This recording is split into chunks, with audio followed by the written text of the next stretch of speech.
here. Well, not the whole gang. Jacob's in flight, I think. Supposed to be here. His private jet, he said, that was going to send him right to the helicopter. Was going to take him to the roof here, Yeah. but And he said that his G6 was. yeah, he said got to get to the jecks where the cheese at. What you know about that?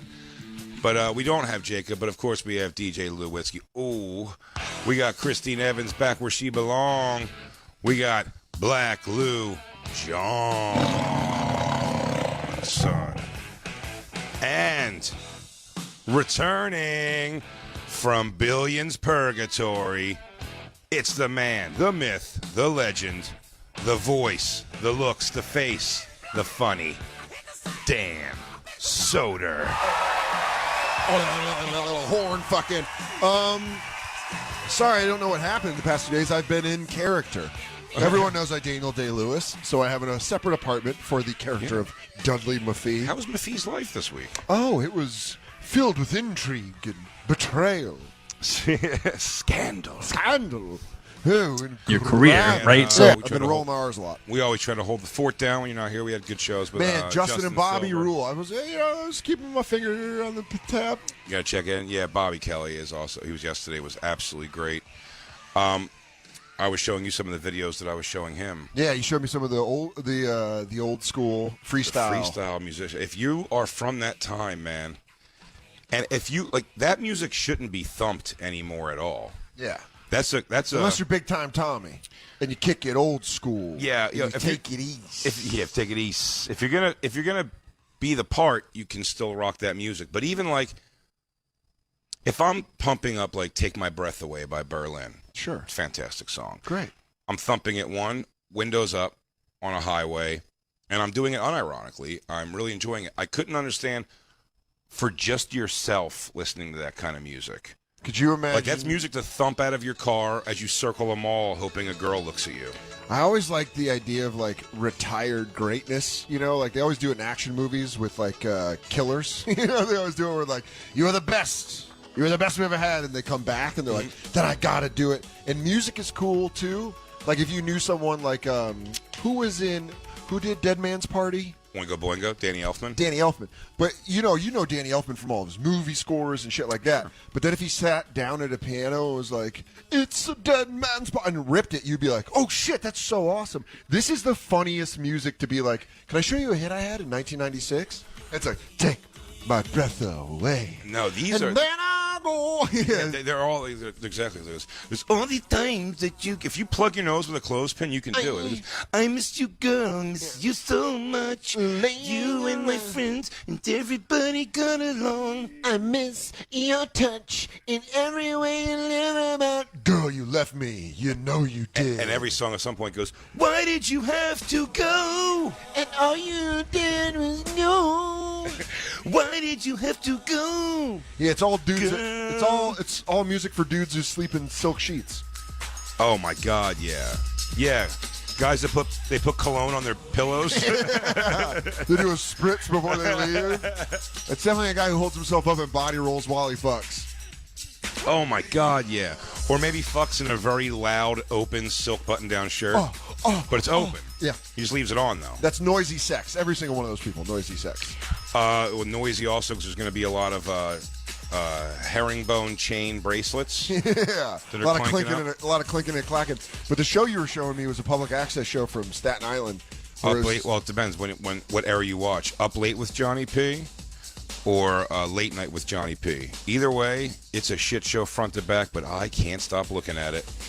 It's a car crash, man. But they do, in just one of the interviews you showed me, they just do a thing that I've learned a lot of people do in the tri-state area, specifically Jersey, Staten Island, and Long Island, where they do a thing where they're like, "I'm Italian, better not mess with me, or I might get violent." And you're like, "I don't think you are, though. You don't strike me as a violent person." And a couple of goombas like us paying here on TV. We're on public access television. I'm telling you right now, I'm down there at the deli. You give me a little bit of a problem, go. And you're like, "No, I don't think so." When you're over here at night sometime, sure, or we have times after the show, if you get around 10, 11 o'clock, midnight, public access TV, you probably what kind of cable do you have? Spectrum. You're glazing over the public access then for sure. Okay. Give it a peek. Okay. There's easily 20 channels of it, and they're all back to back. And you pop it on, and it's like, look, a lot of it is just like, I'm running for local city council. I respect the hustle. Sure, but there's comedy stand-up shows. Yeah, there is. Have you seen? And you showed somebody that we both know. Have you seen? How many people have you seen that you know that are on these? On Johnny P? Just in on the late night? Yeah. On the public access, I've seen a few because there's that one, the show that Tony Roberts was going to. Yeah. The diner in Brooklyn or whatever, where they stand. Oh, I remember that. Basically, yeah. That's on there sometimes. That's public access. I remember you showing me that.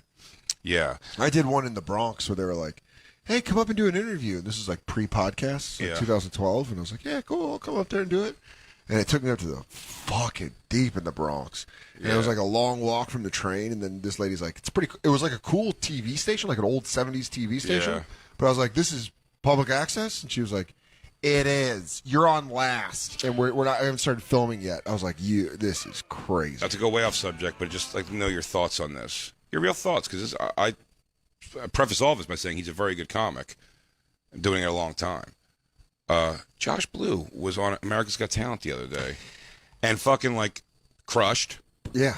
He crushed and went out there, but it's like, is that what that competition's about? Like Josh is like a successful headliner. Yeah, he's a fucking legendary headliner. He's been, he was selling out Denver since I was in high school. Yeah, he's like all Josh Blue, was he? Yeah, man. Really? Yeah. He did Glass Comic Standing, I think, season 3. Yeah, I auditioned for the same one with him. I met him there actually, and he fucking did real killed well. And he he took great care of all the Denver comics around. He's a fucking still lives in Denver. Yeah, great dude. I just think I thought it was a weird move. I'm not rooting against him at all. I watched the show. We have another friend that did AGT that's a New York comic, Gina Brion, and I was like, it just seems like such a fucking long shot.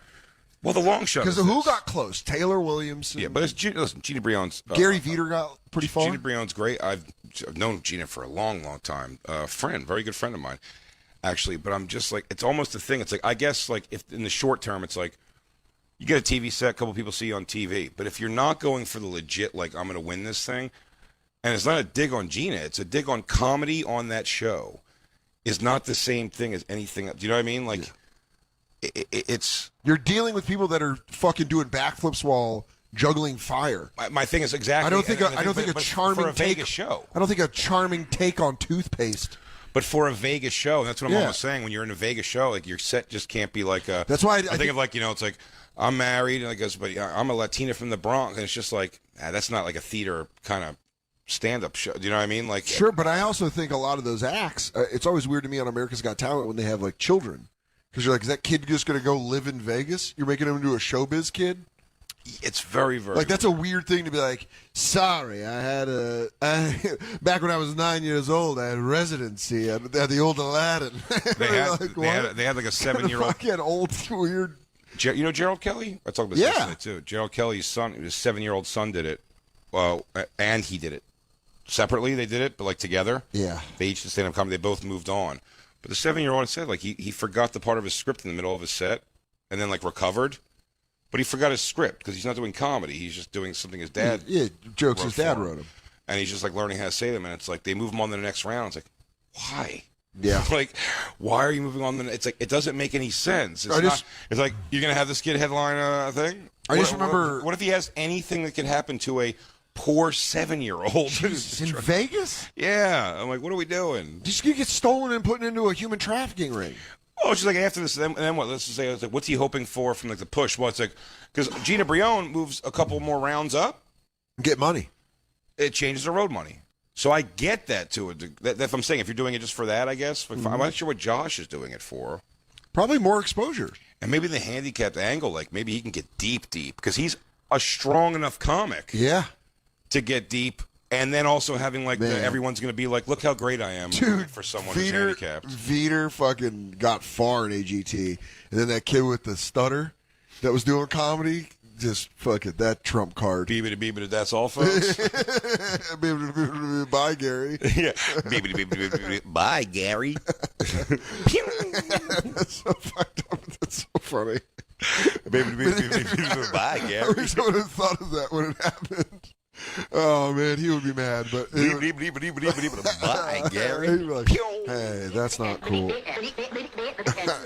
But yeah, man, if you go on AGT, you have to have an angle. You have to have a specific angle that's going to get you to a fucking Vegas residency. There was the other guy who got to tour headline everywhere, that Comro kid, because he had the Tourette's while he did his comedy. And then didn't the special needs kid win? No. Kid that could sing like a motherfucker? Oh, that kid, the kid that sing. Yes, but that's of course not. Listen, I already know. So now what I'm telling you is like the casino goes, wait, so what do you mean we can't have certain lights backstage because it's going to trigger this kid? And they're like, listen, my son is going to work here for you. He goes, lady, I'm union, and I'm telling you right now, the lights stay the way they are. I got to tell you, the way AGT is going this year, that theater in Vegas better build a ramp. Because I'm telling you, everyone's dying. The one girl who killed the singing has cancer everywhere on her body. Why would you give it to someone that's dying? That feels mean. Oh, dude, because you have to do a job. You have to go work for a year. He goes, we're giving you $1 million, but it's paid off in an annuity over the next 30 years. So you'll probably get the full value in about 25 to 30 years. How's that cancer coming along? How's that blood count? How's that red blood cell count?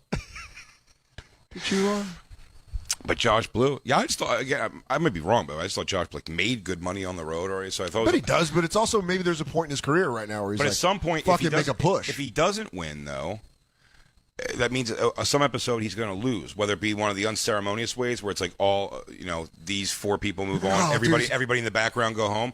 If it's not one of those, and he gets to the end, it's just like, it's going to show him losing. Yeah, you're like, Josh. It also, he's a great comic, so him losing to like a terminally ill group of like 7-year-old dancers, where he's like, they're not even gonna. Or like, what was the fucking every year Terry Crews hits his golden buzzer for a group of 75 black people doing whatever they do. Generally, it's gospel music or some kind of like choir. Yeah. But he always golden buzzer makes him his golden buzzer, like some neighborhood black choir, and it's just like Terry Crews. They're never going to win this thing. You can't just. Nobody wants to see a black choir at a theater show in Vegas. It's not what they're going to Vegas for. All right, listen to me right now, AGT. Hire me when Terry Crews leaves, and I will only golden buzz polka groups or the whitest, corniest music possible. I know this Irish step dancing is phenomenal. By the way, Christine, if you would, because I'm telling you, now that I'm watching it in action, I think we got to do another round of this because I know we all had a good laugh at DJ Lou's EDM shuffle dance thing, but now they're doing it in big groups on AGT. And I got to tell you, choreographed EDM dancing, because the whole point of it, I thought, was shuffling. Well, no, it is choreographed, but it looks like that. I thought shuffling was just letting it go. But it is. But I'm going to tell you this: I watched it now, and Christine will bring that video up, and I'll tell you this, Lou, DJ Lou, I think we could do this. I know you came out of the gates the first time, but I think you're a new guy now. You're confident. Damn, dude, Lou got bucked from that bowl very fast. It was one lean to the right, and he quit. And it's one of the funniest things I've ever. And Jacob and Black Lou took it the distance. They did, but I'm watching it again, and now I think I get it. So if Christine, you have that video? Christine, I'm a dancer. Oh, we got that. Christine, if you would. 1 second. I just got all that freestyle music in my head. Oh, don't worry. We're going to get back to Johnny P. What's up, Black Lou? I'd love a rematch against Jacob. Yes. Back in studio. Set the date. Fuck Fury Wilder 3. I want to see Johnson Batat 2. Goddamn right. You know what? Can I tell you a little secret, Black Lou? I think I already got a fight date picked out. Ooh, maybe. Maybe. That happened sooner than we think. Maybe. Go ahead, play this. This is the performance, right? Yeah, here we go. All right. Lou, play close attention, DJ Lou. Now look. God, Heidi Klum is a moron. By the way, I didn't even have to watch the judging to know they're going to move them on. They're so excited. But I'll tell you what, there's another thing here. You want to make a Vegas show an hour of this bullshit? You better give them drugs the second they hit in the door.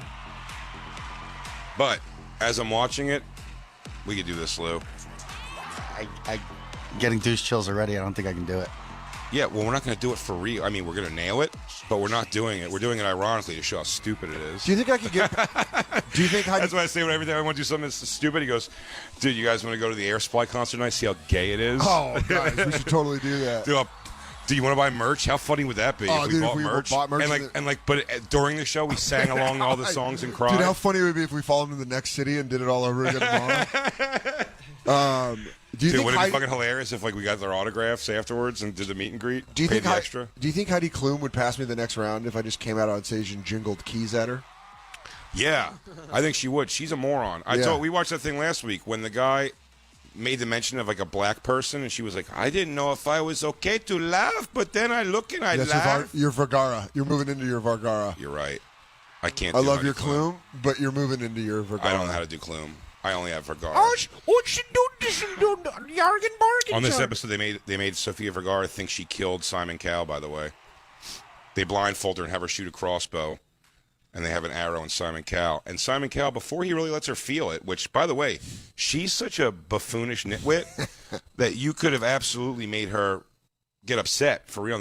When she's going, "What's going on?" he just goes, "I got you." Oh, God damn it. Dude, we wonder why. They are slowly softening us for to have China roll us with all this shit. Where they're just like, "Just be a fucking idiot." You. Oh, look at that. Dude, she... Well, here's what bothers me about a show like AGT. I love that it exists for the reasons I want to watch it. Yeah, to make fun of it. But I worry about the people in the middle of this country. That's what I'm saying. It's not people in the middle of the country, bud. It's people in fucking Jersey and Long Island and California and Oregon. Well, it's like Howard Stern. Man. Howard Stern's always talked about America's Got Talent. I skip the singing. I can't stomach the singing for 5 seconds. I don't care about good, decent, or really good singers. I would like to hear. Let's hear a really good song. They're all just come out there and they sing okay, this is me singing George Michael's father figure. Who cares? Do you think when we're back in the building one day, Joe Manganiello will just bust through the door and beat our ass? Maganalucci? Motherfucker better turn into a werewolf because I'm going to fuck his shit up. Yeah. I'll tell you what, he's one of those guys. He's pecker legs, dude, on a goddamn jack torso.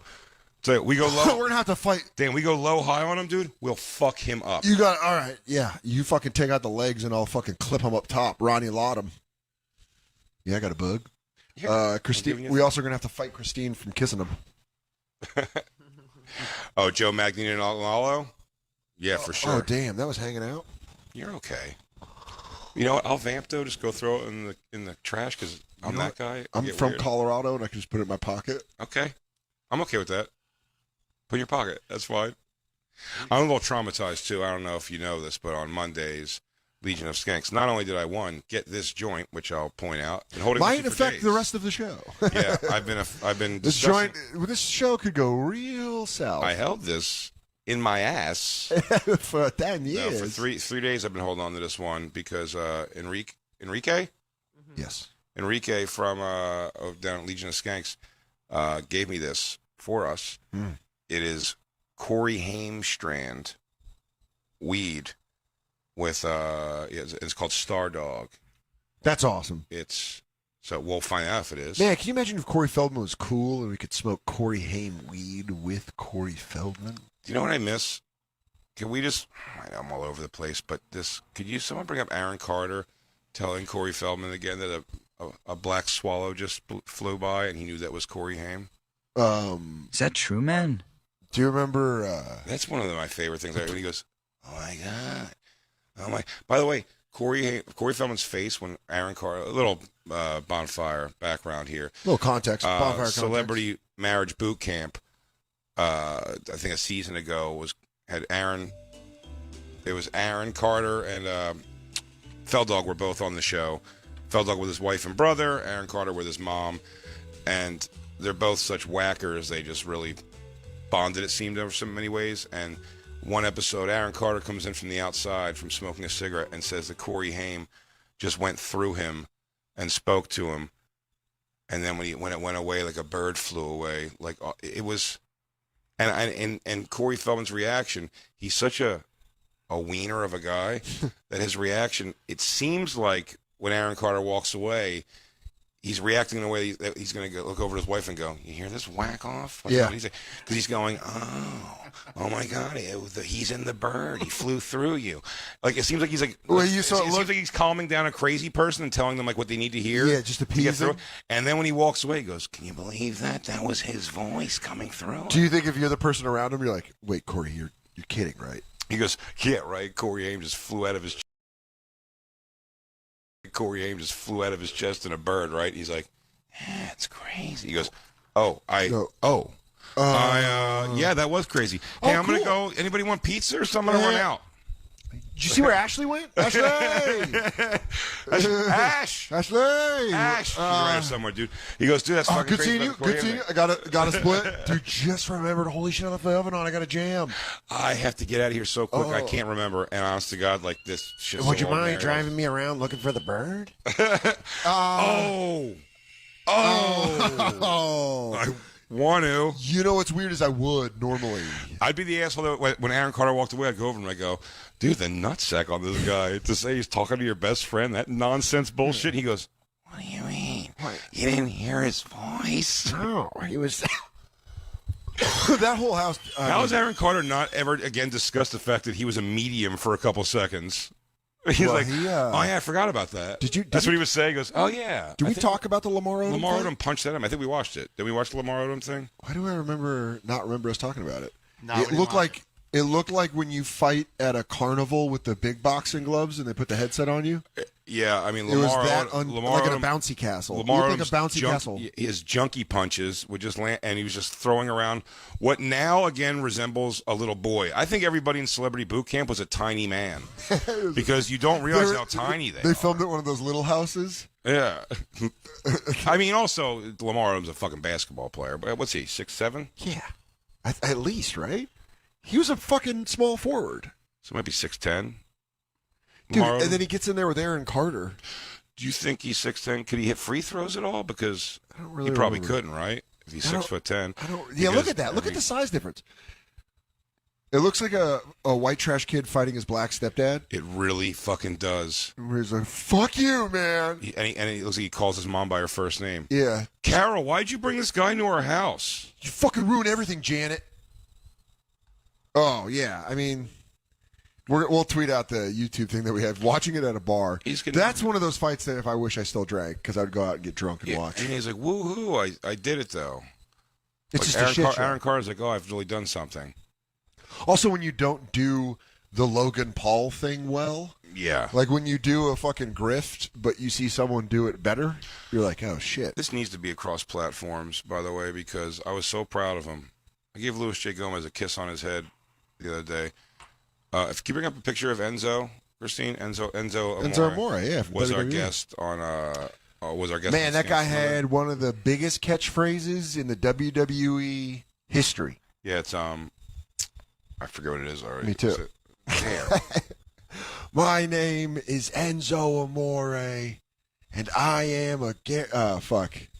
You bring up his video, his promo.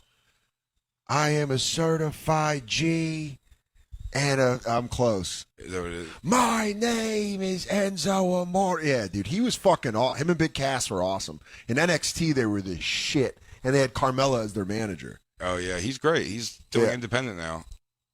He's doing independent circuit stuff. Yeah, that rape charge. That maybe to be seen at Skankfest. Dun, dun, dun. Well, he had a fucked up situation happen where like a lady claimed rape. That's why he got fired. Did he really? Yeah, he got. It was like. That's hilarious. I didn't know that, and we tried to make him watch the page porn, and he wouldn't. He's like, man. He's what are looking you doing? away. Dude, this guy's just trying to do a "What's the big deal?" podcast. I go, no, dude, she definitely wants it. It's okay. Yeah, he's like, can we not what's do that this, mean, guy? dude? Yeah, dude. Enzo Amore and Big Cass's entrance.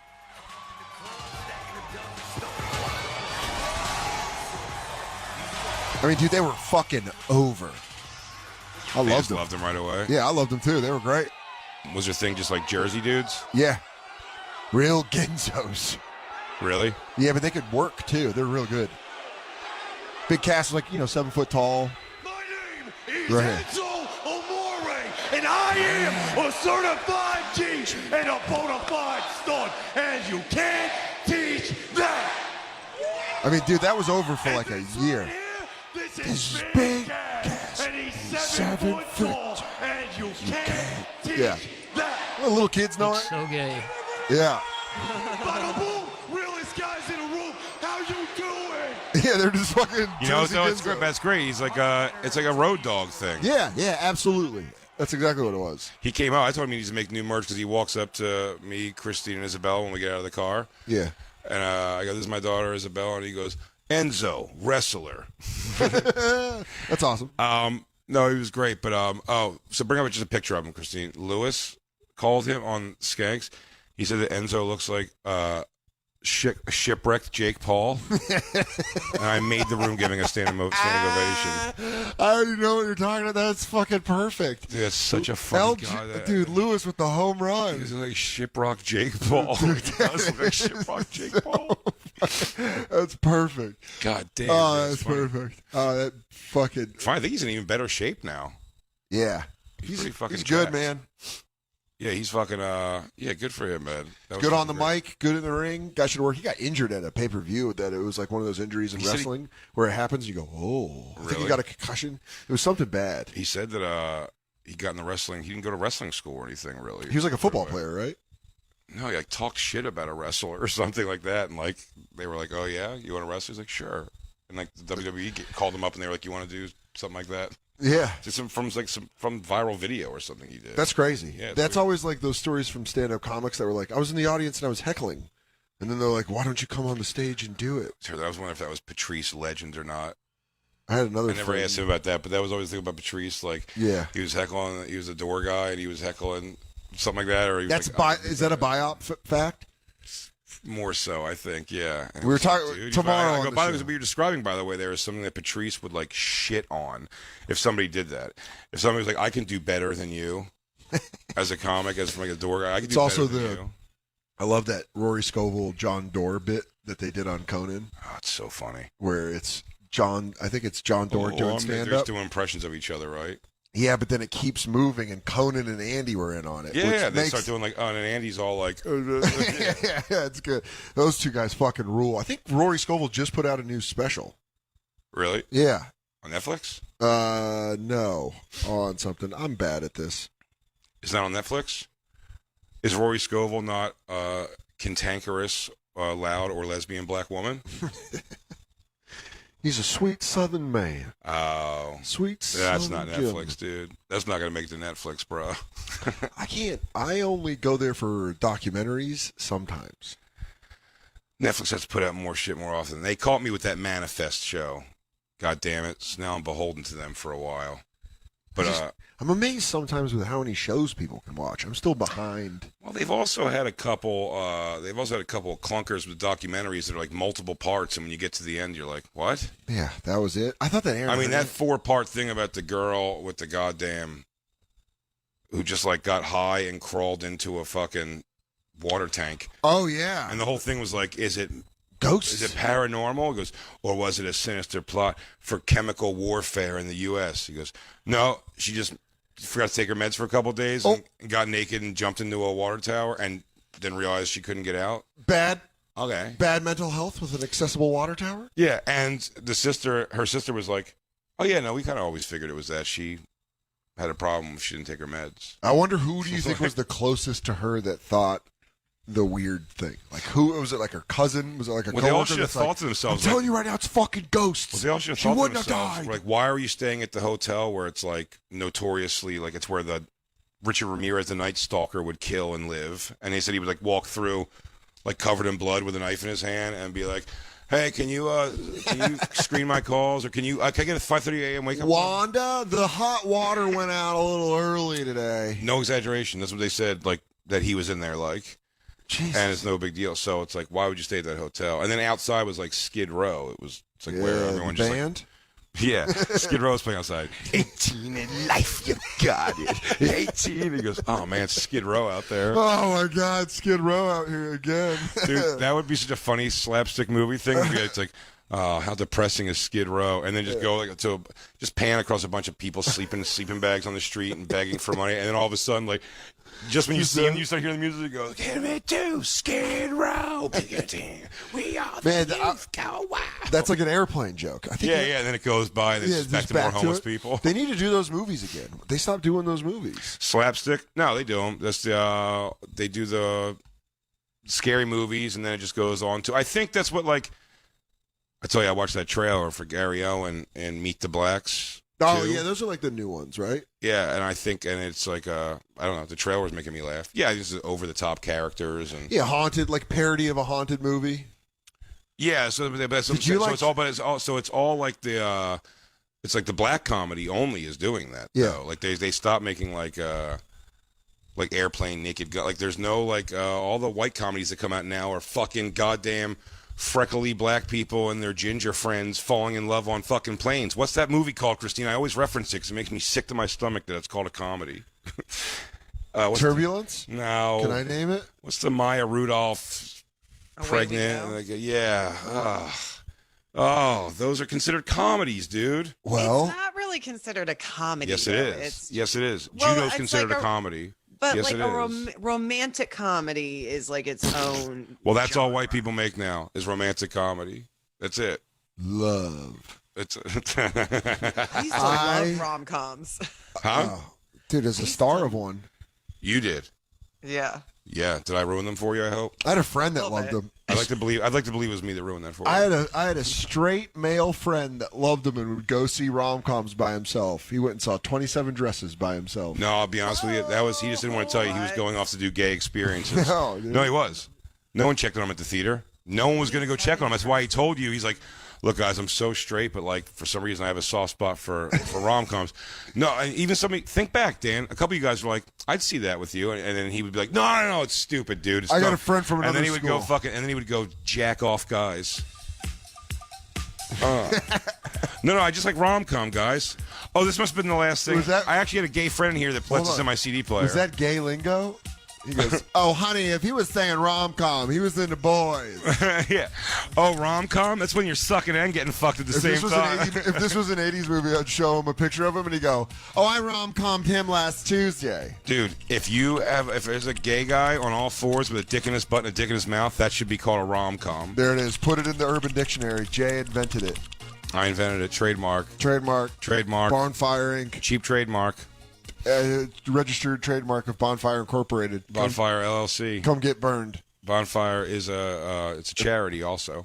Price and participation may You vary. missed that this week too, by the way. I had to say that Philadelphia show that I'm doing, which please, everyone, please God, Go buy tickets. BigJComedy.com. It is coming up We don't do the whole When's plug the thing. date? It's July 29th. July 29th. It's going to be fantastic. I want to fill it. Okay. It's 5,000 seats. But I don't know if did I tell you this yesterday, Dan, that I had to do a Zoom call Okay. with all the comics in the show and the Eagles, and it was jarring to say the least. To accept, I was like, yeah, I'll do the show. And then it's like, they said words like, all right, a concerted group strategy of promotion. And I was like, oh, I don't say what? I was like, aren't we all just going to say it on our social media and I'll say it on my radio show? And then it's like, we're going to have, by the way, I say have to. I'm very happy to have Two-Ray on the show. Excited to. The Love Master. Okay. And Annie Letterman, we know. Yeah. We could have Eleanor Kerrigan's been on the show before, who's fantastic. Awesome. Steve Simone. All It's a great show. And we'll have a couple of them on, for sure. But then they started saying things about local, like papers in the word Gazette or Chronicle. Yeah. Got to get that push, dude. PR push. Circus is coming to town. I didn't say it in the meeting. I think I lied right to the face, or maybe I never said a word and just nodded. But I'll tell you this: I'm not doing an interview with the Overbrook Press from where I grew up. First of all, where I grew up, no one that I grew up with is there. That's coming. You know what I mean? Like no one reads the Overbrook Press. It was like I went to high school with that guy. Jason Oakerson. Yeah. I think they've moved on. But You know what you should have just said on the call? You go, oh, that's great. I'll have my PR agent reach out. No, here's what I said. I go, well, just send me all the assets so I can get it over to a company I use for my social media. And everyone in the call, oh, I have like I don't know. I don't want to do this anymore. I was like, I don't know, man. I don't want to do this. It's also because it technically is a Philly room you're talking into right now, so everyone's like, hey, look at you. Well, here's the thing also. By the way, it pays good, for sure. I thought it was a charity. It's not at all. Actually, we were like, is it a charity or fundraiser? And I think it was said like this. He goes, well, it is and it isn't. What? And it was like, it's... Well, yes, it's fundraiser for me. This is great. It's like, it's comedy heals, you know? But like, that's the thing is that we are bringing healing comedy. So I'm like, well, I'm not going to call it a charity if the charity is like, pay money to us because we will heal you with our comedy. Yeah. And I'm like, no. Yeah. It's like, well, it's like bringing food to like, you know, veterans. And I go, no, it can't be like that. No one said that. I'm just saying. Like, but like, that is sort of the idea. I'm like, so let's not call it a fundraiser or a charity. It's a show complete. And I wasn't correcting anybody, but like for some reason it was brought to me that it was like it's for a cause kind of thing or whatever. I never knew what the cause was, but I was like, yes, charity or something, but it's not for charity. But it's going to be a great show for sure. But the find a reveal in a Zoom where they're like, well, listen here.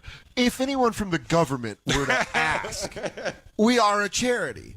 But we feel that this charity or shell corporation, you're going to get a RICO charge. You see the charity out there. See that white BMW right there? That's charity. He goes, charity got me that. Charity got that. You want to see my wife's big fake tits? Yes. Charity. It's charity right there. That was last year's charity show. A couple of families in Southern Kentucky pay for those. Thank you very much. Thank you very much. It's like Big Earn and Kingpin with the kids. Yeah. Sometimes I wake up and Big Earn's already there in the morning. So, no, it might have been my misunderstanding, but it's not. It is not a fundraiser Point being, or a thing. But come to the show. But come to the show. It's going to be at the link, all right? Everybody, let them see a flood of ticket sales right now.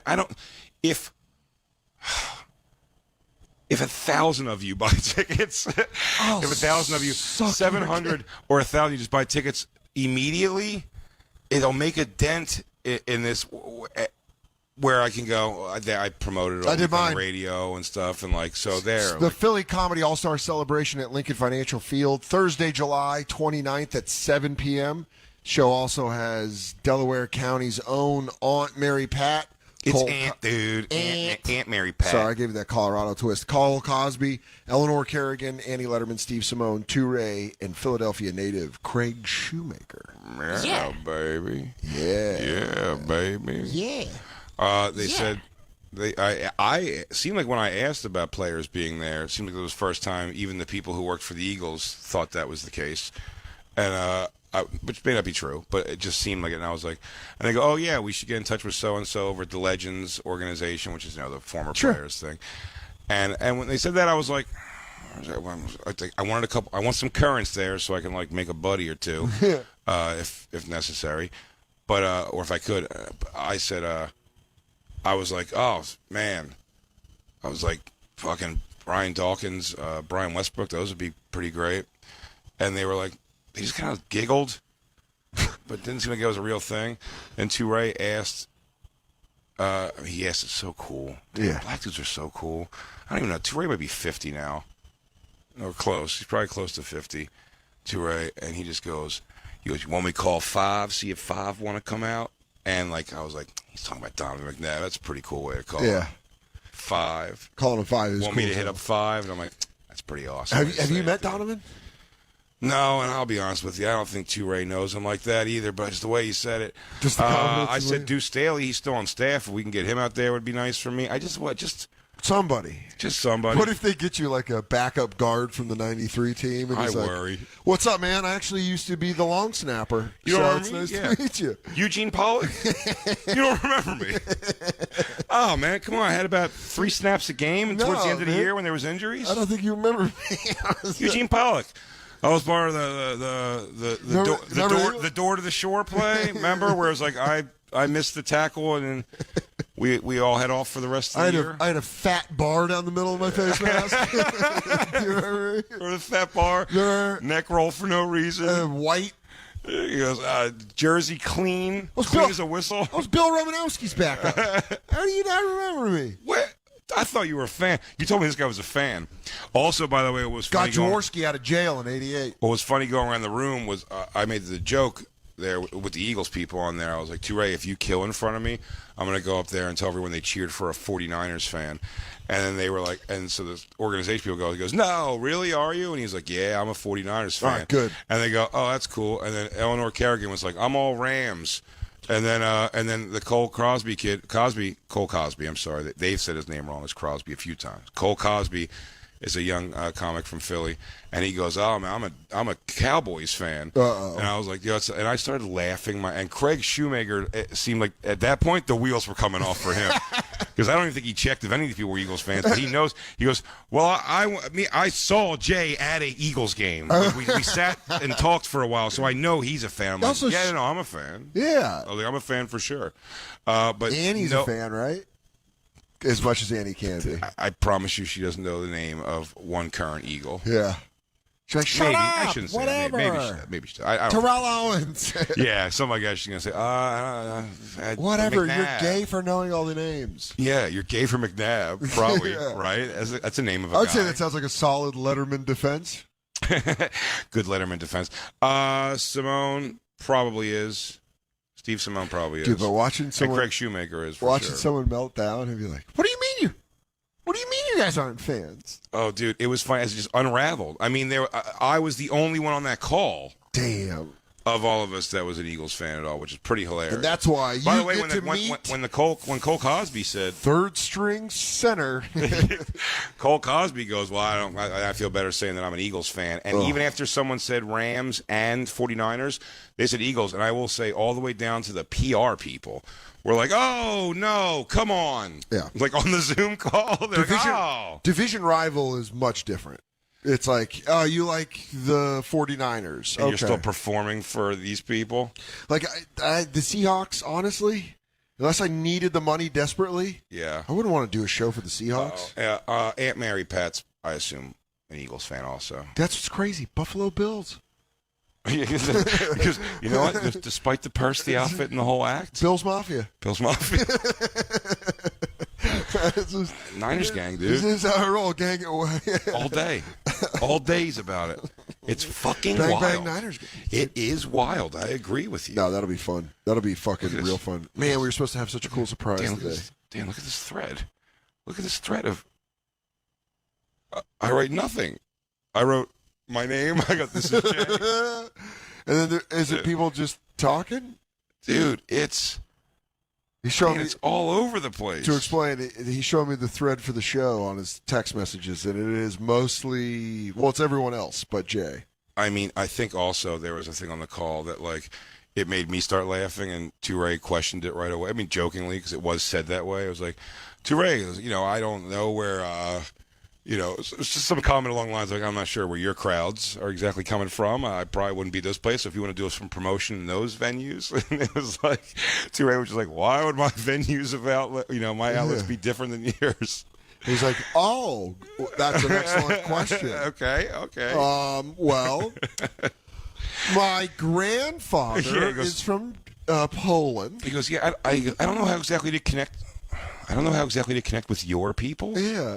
So I'm just saying, Is there some sort of dance competition you could win to promote the show? Did you lose your headphones again? I don't know what's happening. Let's go. Dude, first off, our guest didn't show up.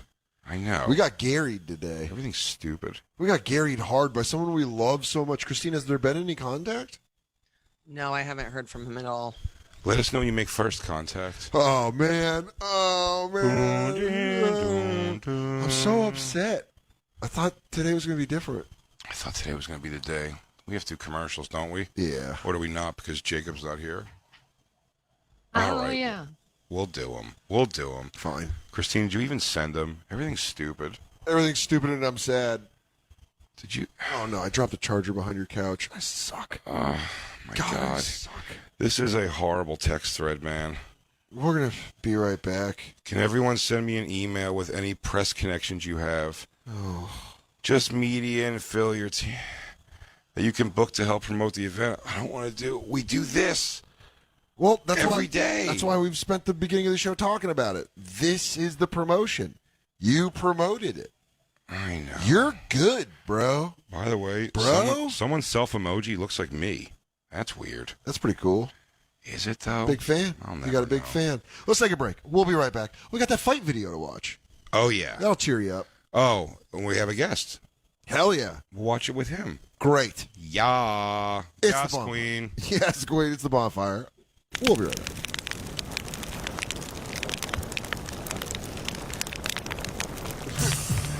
This reads great. Hold on. Protecting my family is my number one priority. Give me back my family. No, that's not the first one. Yeah. Oh no, we're all special, right? Everybody's unique, and Helix knows that. So they have several different mattress models to choose from. You're so let down that it goes by the way. I'm reading more than that one. There's words like taser, electrical charges, Oh my God. immobilizing people. What is danger.com? Can somebody get it? Stop the music, Lou. Can someone get Can somebody get us taser.com, please? Yes, why did we not have taser.com? It's Bennington's, but, Yeah. but I'm telling you, I want taser. I want to say, man, incapacitate an attacker. Allowing you time to escape? What a juicy fucking read. Allowing them to escape, immobilizing attackers for up to 30 seconds, dude. Give me the power. First of all, I want to do what do they call it, Lou? Live demonstration? No, what do they call the commercials? What do they do the commercials where they want our experience, personal experience? What are those called? Send us taser.coms because I'm telling you this, I'm going to zip somebody. It might be Christine. It could be Isabella. But all you can know is you're going to see an arm come over the couch one day, and I'm going to drop you for at least 30. And I'm going to be so excited. Now, that said, put Cue the it music up. back on. We'll go to this commercial now. We're all special, right? Everybody's We're about to be. Yeah.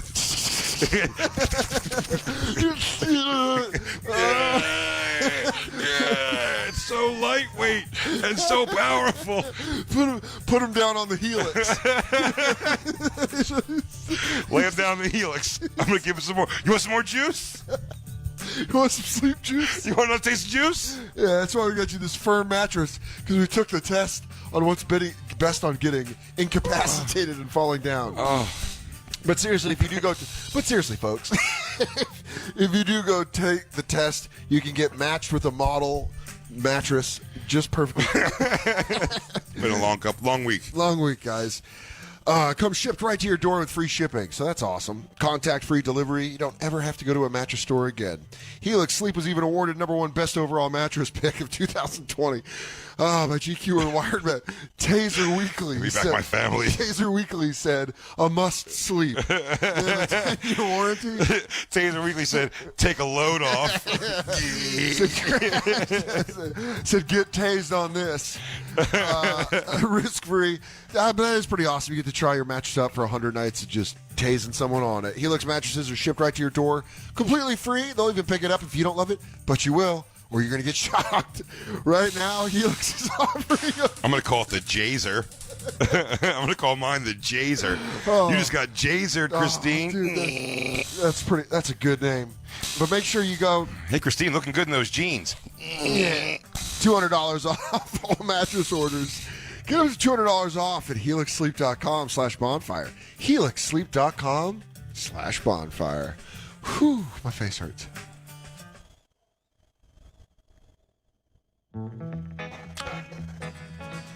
You know, when running a business, you want to protect your family. All I care about, come for me, come for my business, I will tase your ass. This isn't about protecting your business. That's for another day. Yeah, don't But I'll worry tell you what, trying to keep it on my business, you're about to get it. Get it, boy. Also, I'll tell you right now, HR issues can kill you because not everyone finds cattle prods funny. That's true. Wrongful termination suits, minimum wage requirements, labor regulations, and HR manager salaries aren't cheap. They make $70,000 a year. Well, Bambi, spelled B-A-M-B-E-E, was created specifically for small businesses. You can get a dedicated HR manager, craft your HR policy, and maintain your compliance, all for just $99 a month. With Bambi, you can change HR from your biggest liability to your biggest strength. Your dedicated HR manager is available by phone, email, or real-time chat. Or else, you're going to get it. Wake up, HR. All of this is just for $99 a month. It's month to month. They manage your employees day to day. There's no hidden fees. Look, you didn't spend time building a business because you wanted to get involved in HR compliance. No, you built a business so you could taser people that disappoint So you. you could taser people, so you could light them up. Oh, man. I hope that thing goes up to lethal. I don't want to use it, but I always want the threat to be there. Well, guess what? You go to Bambi.com. Go to baby.com. We're going to do so good. We're so good. I can't wait. Oh, I can't wait to try it on each other. It's going to hurt so much. If you send this to them, that other company, me and Dan will zap each other Once, but I'm not looking forward to that day. That's how bad I want it, though, 'cause I don't want to feel it. I'm going to bring a change of pair of pants in case I piss myself. Yeah, I might shut off. You might just hit me and I just drop out. It's just the off button, man. You reboot me, there might be consequences. If I flatline, there's going to be someone coming after me for my past. I'm going to catch up with Gary and then come right back. I'm going to clink a Corona with Gary and come back, We everybody. have a button to drink with him. If you want to schedule your free HR audit, you can go to Bambi.com/bonfire right now. It's Bambi.com/bonfire, spelled BAM to the BEE.com/bonfire. You know when I mangle their reads like that, I'll do the spelled BAM to the BEE. Got it. But if I drill it, I just go spelled BAMBEE. Come on, grow But this up. one deserved a BAM to the BEE. Ah. Hey. I'm right here.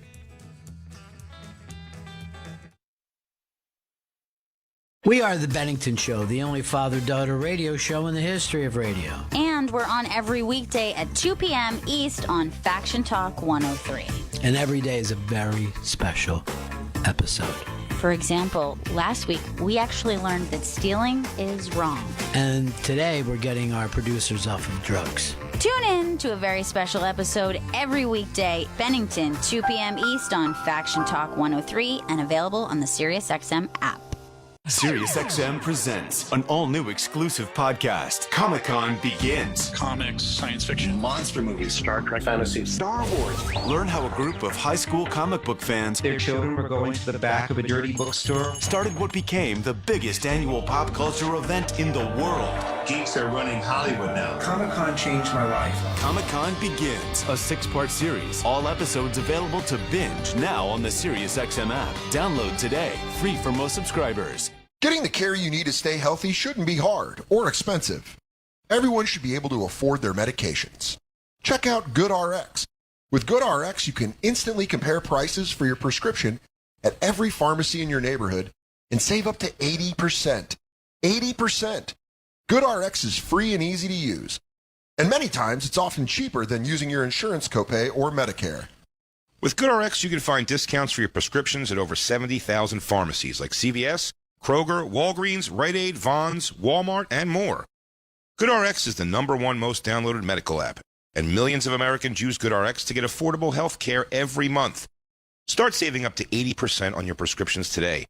Go to goodrx.com/bonfire. That is goodrx.com/bonfire. goodrx.com/bonfire. GoodRx is not insurance, but can be used instead of insurance. In 2020, GoodRx users received an average savings of over 70% on retail prices. Hi, I am Malala. I'm an education advocate, an avid reader, and a Literati book club host. With Literati, you can join a book club hosted by me or other inspiring leaders like Stephen Curry or Richard Branson and have our monthly book selection delivered to your door. I have always fought to empower others to share their stories. That's why Literati is so important to me. For my club, I choose books that uplift fearless writers and discover untold stories. While we read, you can connect with me and other readers in the Literati app for discussions, exclusive content, and my favorite, author Q&As. Move freely between clubs or use the standard pass to access everything and choose the books you want delivered. With this rich community, you will find motivation to read however and whenever you want. Reimagine what a book club can be. Head to literati.com/xm to start your free trial today.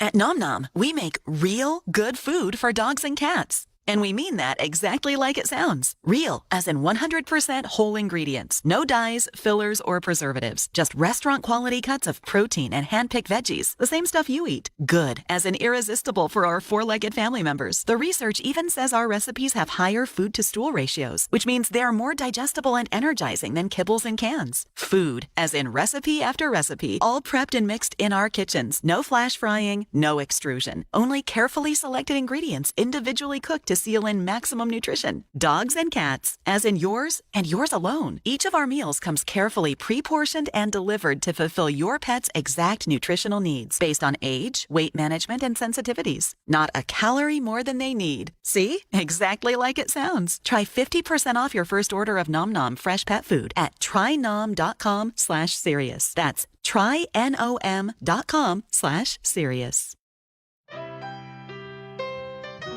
I love the soft playing. That's what I always love. Especially when Wendy's has issued a major bag alert. It's breaching. They're out. Oh, God, you heard the bacon double stack has breached. It's breached the bag. It's 2 fresh, never frozen beef patties topped with applewood smoked bacon, and that's not all. The Biggie bag also comes with your choice of crispy or spicy nuggets, plus fries and a drink. All for just $5. So you're going to feel a lot of stuff. And this is the exact list. Joy, disbelief, zero ability to think about anything else except your love of the bacon double stack. You just have black circle under your eyes. A hell that Dante would call appalling. We're talking about, you've got major bag alert brain. Well, it's a different form of brain damage. Sometimes when you bury them over in the Wendy's graveyard, you come back a little different. Come back a little bit like a bag, if you know what I mean. Sometimes your bag can get filled with evil things. You get the idea. Anyways, whenever there's a Wendy's, multiple trips to Wendy's cannot be ruled out. You're going to go crazy for it. It's going to really hurt your relationship. Don't bury them in the pet cemetery. Don't. But it's going to ruin the relationship with your family. That's how good this deal is. You're going to like it more than your kids. Yeah. So love it more. But so make sure to have $5. Avoid searching for other restaurants when looking for the best value. It's a waste of time because Wendy's Biggie Bag is the bag with the most value. The deal is effective immediately. Look at all the value in that bag. Hey, I got a big bag of value for you. Biggie bags include 4-piece nuggets, small fry, and small drink. U.S. price and participation may vary. Fresh beef available in contiguous U.S. and Canada. Is that the right way to say that word? Someone yelled at us online. I don't know what the right way is. If it's not contiguous. Contiguous. Contiguous? That can't be it. You get it. Bag alert. Well, if you live there, you get good beef. And now, back to the bonfire with Big J. Oakerson and Dan Soder. Sorry. Sound it out. Use your context clues. Ted, I guessed all the way through school. All right? I know you're a former teacher. I am just happy to be with you. I don't care how you pronounce anything. Good. Well, welcome to the bonfire. That is the thing with me. Yeah, thank God, because we just found out yesterday that we've been saying... We should ask Ted. Yeah. Contiguous? Let me read you the end of this ad read we have. So we have help us out. We're kind of in bed with big Wendy's. we're pumping on the down low. I'm with you.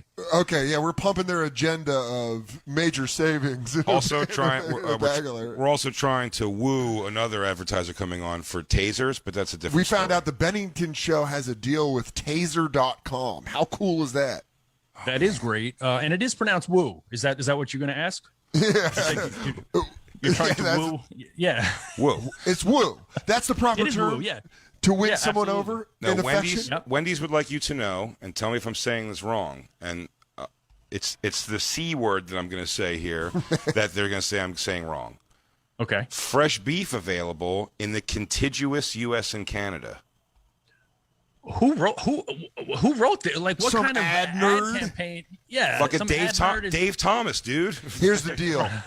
We know that's not meat. We know Wendy's is giving us some sort of, poor people bones. And, no, real big, real fresh beef, dude. That's their thing. Don't come don't come to Wendy's. Yeah, like and that. I hate to step on what could be a burgeoning, and I think I'm pronouncing that right, relationship with Wendy's. But why would you even use a word that in any way resembles contagion when we're coming out of a pandemic? You know what I'm saying? Question. That's a good question. Well, here's the other thing. Not only that, but the sentence itself says fresh beef is available in the contiguous U.S. and Canada. Now, I don't know if I live in the contiguous U.S., so am I not getting fresh beef? Like Does that mean only landlocked states get that? I can't believe we haven't looked it up yet. Why would you? I mean, isn't your whole thing hot and juicy, like fresh beef? Like no matter where you live, the beef should be fresh. That's what I was led to believe growing up. Okay. Well, it's not fresh beef in Alaska and Hawaii is what they're saying. It means the 48 contiguous states. So Okay, and also, can you see how to say it? When I was push the button next to it. Yeah, push the button. But when I was in Alaska, they called it the lower 48. How's it sound? Bang it out.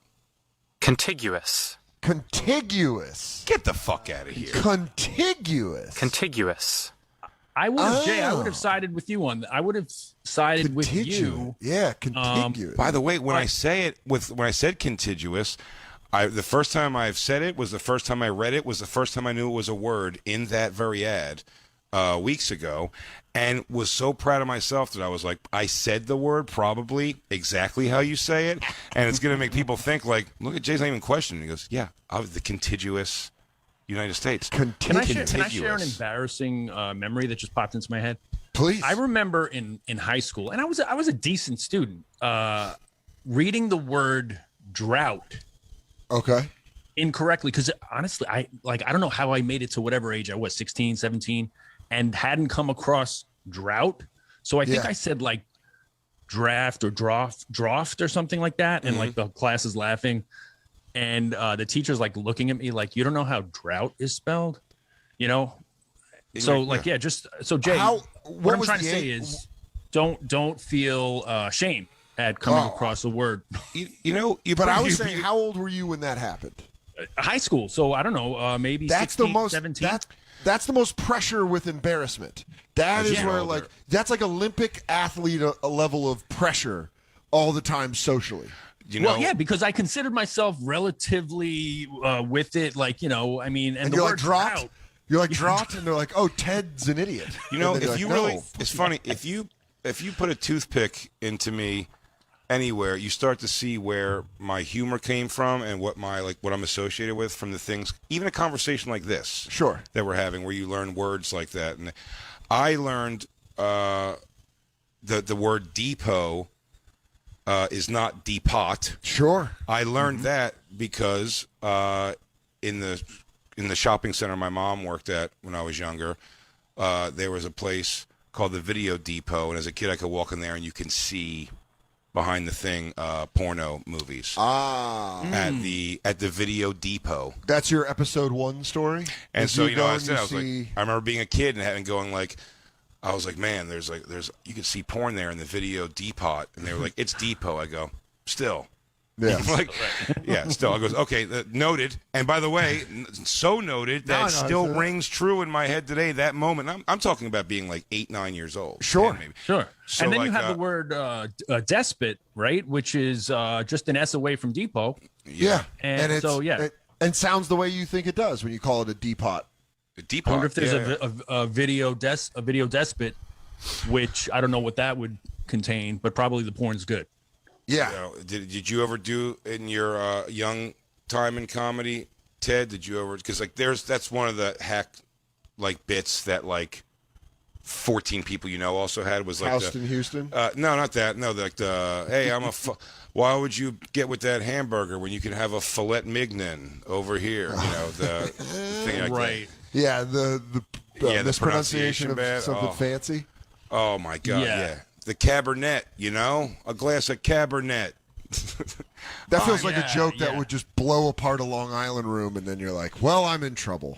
Which is kind of where I started. I started between the city and Long Island, so it was like the worst possible combination. Wow. I was hearing the filet mignon regularly. And then going into the city and trying to forget about it. Yeah. Oh man, you're coming in here doing original comedy in the city, then going and getting buried when they make a Syosset reference in front of you. My ex-wife, my ex-wife is deep in the Long Island comedy circuit now, and so I've just come across these people, and man, it's the ones, they probably hate me anyway, so it doesn't matter, because like they're all pretty bitter dudes sometimes, I think, out there, but like, yeah, the 50-something, 60-year-olds that are still banging out those like spicy boys Wednesday night shows at VFW halls and shit. You're like, damn, dude, this was not this was not how you saw it. This was not the thing you saw. I don't know if it is or it isn't. I think they kind of saw it. You know. Do you think that there was a moment where they just like went into it and were like, okay, it's steakhouses and fucking VFWs, firehouses, VFW halls, that whole But circuit, man. Why go like let's say they'll do a gig. I'm doing a gig in Pennsylvania tonight. So you're driving out to the gig. It's going to be shit money, no pussy. What are you doing it for? Like, what's the attraction you're looking for there? Then the lifestyle. I understand the money. I understand the money. First for money, you're like, oh, that's good money. But now we're talking about guys who mostly probably have day jobs. A lot of them are pumping the merch too. You'd be surprised. A T-shirt that says like filet mignon, like oh my god, that bottomless third car. Yeah, that kind of thing, man. You know, guys who work backwards from merch to build their act. Yeah. So could this be a T-shirt? Is the first thought.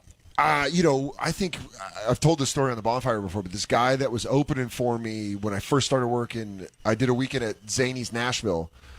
And they did the thing where I only worked the late shows, but they had a guy, so they had a guaranteed sellout on the first show, and then they were like, hey, this guy's feature is good. Part of the deal is this guy's feature has to feature for you. And he was much older than I was. And he was just very wildly uncomfortable with the fact that I was younger than him.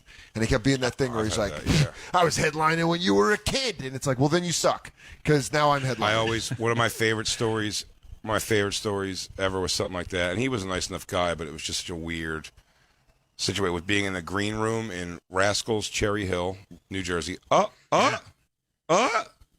Who's that just popped on? Oh, Jacob, welcome to the show. Oh, I thought he was going to play the song. Me too. But you were talking about Rascals Cherry Hill. One time I was headlining just like a one-nighter, I think, there, and Chips Cooney was opening. Yeah. He was featuring for me, and it was just, I was getting a lot of those, like, what have you been up to? And at this point, like, that was a big deal for me to be headlining that night, for sure. Yeah. To me. And I just got off doing, like, some dates of the Insomniac tour with David Tell. Hilarious. Jacob just left. And I just got off that tour with him. And so he just goes, he was like, well, so what have you been working? I was like, oh, I said, I just did a bunch of dates opening for Attell on this, like, theater tour he was doing. It was great. And as Chips Cooney, the two things I remember, as Chips Cooney had a top hat on, a tuxedo, and while he was tying the knot and a cape around his neck, he goes, Attell's doing theaters now? That's good. He was a funny kid. Just the casual way he said it, I was like, what? Well, there's... and then he came, and then his ending bit was where he strips down to, he's an older guy, and he's wearing pasties, and he had he's a tighty whities with a shit stain in the back on purpose, like a big goofy. That's the joke. Yeah. And that guy dressed like that. After a set, I didn't know. I was just in the green room. Having that barge in the green room with his tuxedo like balled up in his hand and tassels and a shit thing, and he comes in and he goes, hot crowd out there, man, real hot crowd. That phenomenon of like when you're coming up and you're getting a little bit of heat and you surpass those guys, it's a very awkward kind of passing of the baton. Yeah, because some of them don't want to pass it. No, a lot of them tell you. They tell you.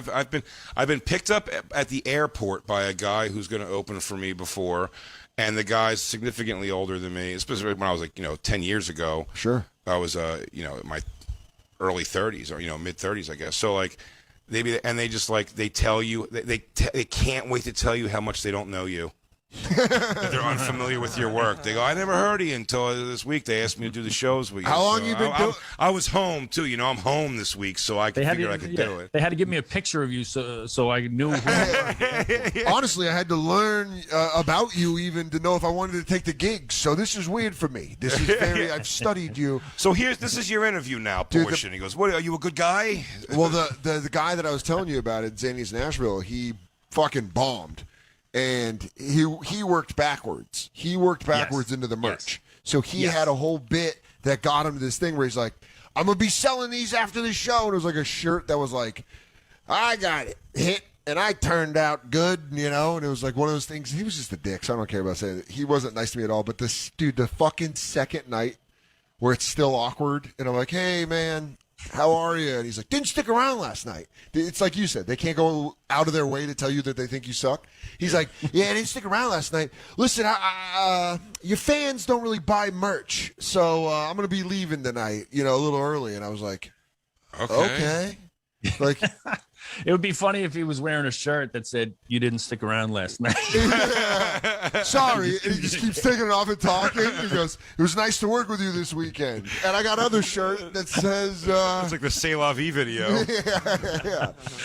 Yeah, but that was like a realization for me, too, was like these middles who were cleaning up, by selling these, like, whatever the dumb catchphrase was. Nate told me about one in Tennessee that just said coochie juice or juicy. It was like fucking juicy fruit, but it said like coochie juice. And Nate was like, got sold out immediately. But you're right. In the South, by the way, you just throw together words like, you done said it now. That's it. If you just have that, like if you say it in your set 3 times, they'll sell the shirt, and the shirt will sell out. But Ted, you were saying you had the realization. Well, just that, like coming from New York, where the pressure is like you're watching guys like it's hell and everyone, and the pressure is to like hone your act and come up with a solid, first 10, 20, whatever. But these guys, they barely got like 15, but there's a T-shirt or some merch for every other joke, and you're like, holy shit! Like this is a whole other like ecosystem that I don't understand. It's a survival technique that I think if I wouldn't have moved to New York like 2.5 years in, I would have thought as regular, because I started in Tucson, which is a very road gig, and it's a very like every headliner sold merch. Like the merch table didn't really move often because they were just ready to put it out and sell it. I thought every headliner sold merch automatically. Every time I see have you ever done merch, Ted? Only in recent years, man, like the last 5. Yeah, on the road, I said I tried it once. I've told the story here a bunch, but it just, I hated the feeling of doing it. I tried to sell posters and I sucked at it. Yeah, I like standing there just kind of doing it just feels awkward. I'd rather just meet people organic. Like when I go outside to smoke a cigarette after the shows eventually, I just meet everybody, like they're all out there, and like I smoke cigarettes and weed and talk with them and bullshit. Take pictures and stuff, but like the organized kind of thing of that, and even like doing the merch seems, and I know they'll buy it and they want it sometimes, but like it just seems like when I watch the people who do it, especially it's like an older person who's like featuring a weekend on that, like, and they grab their boxes at the end of it all and a book bag, it's a 50-something-year-old, 60-year-old with a book bag on. Dan, sorry. Fuck but you. He's walking off, and Dan's gonna be 50 with a book bag on. Absolutely. But he ever since you saw that movie Kids, dude, you can't get off of it. I love backpack for life, dude. I don't give a fuck you and your shoulder bags. No, but they leave. I'm saying when they leave, I feel like they're like a pharmaceutical rep. You know what I mean? It's like they have to leave with all their fucking weird hats and shit. Like, dude, the separate suitcase for the T-shirts was always something where I was like, that seems so inconvenient. Well, yeah, and it was one of two things. Either they come in the beginning with these huge things, and you're like, what the fuck are these guys doing? But then they leave with nothing, and you're like, oh, shit. All right, like... Yeah. Then you find out they made 3 times the amount that the club paid them because they stuck around and sold the fucking my wife is my anchor shirt. Oh, there was when comedy was just like, when I made years of just like the lowest guarantee you can get to headline, like feature acts probably when they did merch like made substantially more than like triple probably what I made. Man, the best one. Do you guys want to hear the best one? I sold like, I mean, I've had people because they like, especially like when I was working for like the low guarantee, but also like was filling some seats in, where they come in and they go, it's like, man, your audience buys merch, man. I made $4,000 this week. Like, dude, I'm gonna buy a BMW because your fans want to give so much money away. I would sit down with these guys like, hey, would you mind watching my set and see if anything pops into your mind, like merch-wise? Yeah. Hey, I'm going to need you to rake through all my jokes and see if I got good T-shirt and or kitchen magnet material. I noticed at one point during the set you said, that's right. Is that, Like, do you say that a lot? Thing. Do you say that one more than once? Could you crowbar that in like 2 more times? Just power fingers, just sitting on the couch. He goes, "Oh, I'm not staying at the condo. I'm at the West End." Real quick, do you think? Yes. So the best one I ever saw was when my first road weekend ever when I started in Tucson was in Albuquerque, New Mexico, at the same club at the Laughs in Albuquerque, and we were all staying at the condo. I had to sleep on the couch, but the feature and the headliner were there. Headliner was a magician. Feature was a comic that was super corny, and he would, during the day, go to department stores and buy Waterford crystals and then take a picture. This is like 2004, 2005. He'd take a picture with a digital camera and then put it on eBay and be like, all right, I sold 3 Waterford crystals today. And I was like, is this comedy? Is this what you have to do? I don't want to do this. And I just remember sleeping on the couch. And I was like getting drunk every night. And I'd be like, hey, what's up, Joe? And he'd be like, yeah, I need to go to Macy's today, look for Waterford crystals. And it scared the fuck out of me. I was like, is this what I have to do to live on the road?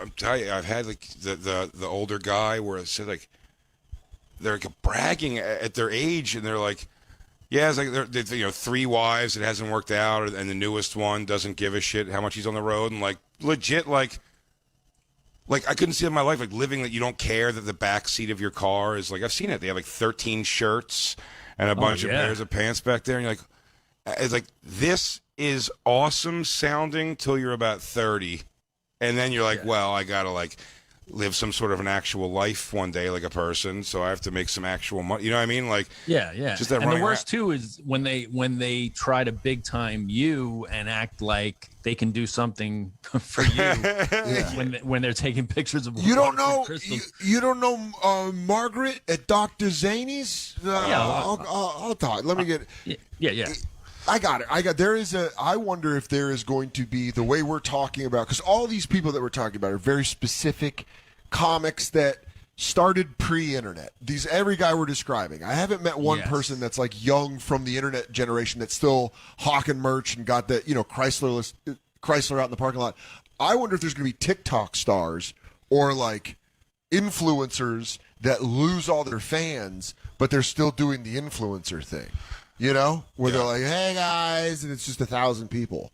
A lot of questions about what's going on. Like, what's the hangover of this boom right now? There's also, and how about the guys who were like, they did comedy kind of like as a side hustle for like something else they had going on. I remember there was a guy. This is actually, I bring this up actually to tell a different story, but Ted, I was saying I'm doing a show. I'm doing a show at Lincoln Financial Field in a couple weeks. Oh, nice, man. It's awesome. Yeah, but it's like this show and the thing, and they were Big Daddy Graham. When I was younger, he was a radio guy down there. I think a radio DJ, Big Daddy Graham. But he did comedy also, and he looked like a soap opera star almost. Like he had like feathered hair when it didn't need to be, and he was one of the few white comics that came down and did like a headline weekend of his own crowd at the Laugh House in Philadelphia. And I remember he had songs in his act and everything. And me and Kevin Hart used to actually laugh like, sort of at Big Daddy Graham, not with him, you know what I mean? Like, Jesus Christ, what a fucking like antiquated act. So, yesterday for this show that we're doing, we had the big Zoom meeting, whatever, with the Philadelphia Eagles, like PR people and all the comics, just to give the backstory of that. And they said at one point, they go, and at halftime, they go, Big Daddy Graham, and I was like, oh boy, and I'm looking like Touré, who knows who he is too. I go, oh yeah, well, I remember Big Daddy Graham, all right. And I'm getting ready to definitely say something shitty or snide and funny. And they go, well, at halftime we're honoring him because he's paralyzed. And I went, I'm so happy I got stopped the brakes. I go, but I mean, when they said, Big Daddy Graham, I go, oh, I know Big Daddy Graham. And they go, yeah, do I? Yeah. And I was like, worse than saying he died would have been them going, he's paralyzed for life. Like, God. And he's going to be there in his chair. By the way, the whole time. By the way, watching. Didn't say a word about this. This is how I love that I come on the radio. That's why I need to do everything on the radio. That's why I tried to talk to Anthony Jeselnik when there was a weird thing on the radio. I'm too much of a puss to say the things that are the problems in real life. They said, All right, so we're going to do like 3 comics and then the Big Daddy Graham tribute and then 3 more comics. And I'm like, oh, man. Like, that's not a good way to do it at all. Like, you want to talk about a Philadelphia legend being paralyzed for life, newly somehow. Well, there's an outside possibility, and forgive me for suggesting this, but maybe Big Daddy Graham is faking it because it's the best career move. Got him booked on this show. What if he stood up at halftime and then someone had to follow that? Right? You got to follow that. You go, wait, he just miracle walked? And then it's like you being like, so anyways, it's good to be here, Philadelphia. Yo, Christine, what happened to Big Daddy Graham? Did you look it up? Have you? Well, I was going to ask Ted a question. Have you ever had? Oh, go ahead, Dan. Please. I'm going to shoot my shot. Have I ever had a nickname like Big Dad? Shoot your shot. We heard you were called Quicksilver Alexandra, and I want to know. I want to know if you picked that name up in Queens or in the city. I was like you're young too. They called you Ted the Truth Alexandra. Yeah. You're a schoolyard legend. We just make up a story for Ted.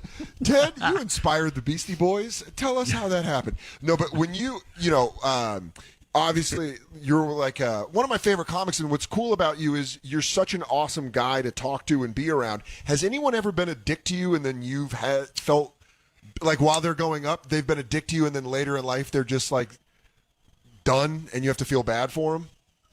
Well, you know what comes to mind? Not so much that, but just like when people are a dick to you when you're starting out because they have some level of power. Exactly. Like I remember there were a couple guys who just ran open mics or whatever, and they were dicks to you because they could be. Sure. And then years later, as you kind of surpass or whatever, then they're kind of like cozying up to you and acting like it never happened. Like I remember one guy like literally wouldn't let me go on because I had 4 people and you needed 5 for something. And Andy Angle. I just say the names. Jay just rips the Band-Aid. Yeah. And Andy wound up being the best man at my wedding. So young comics never burn bridges.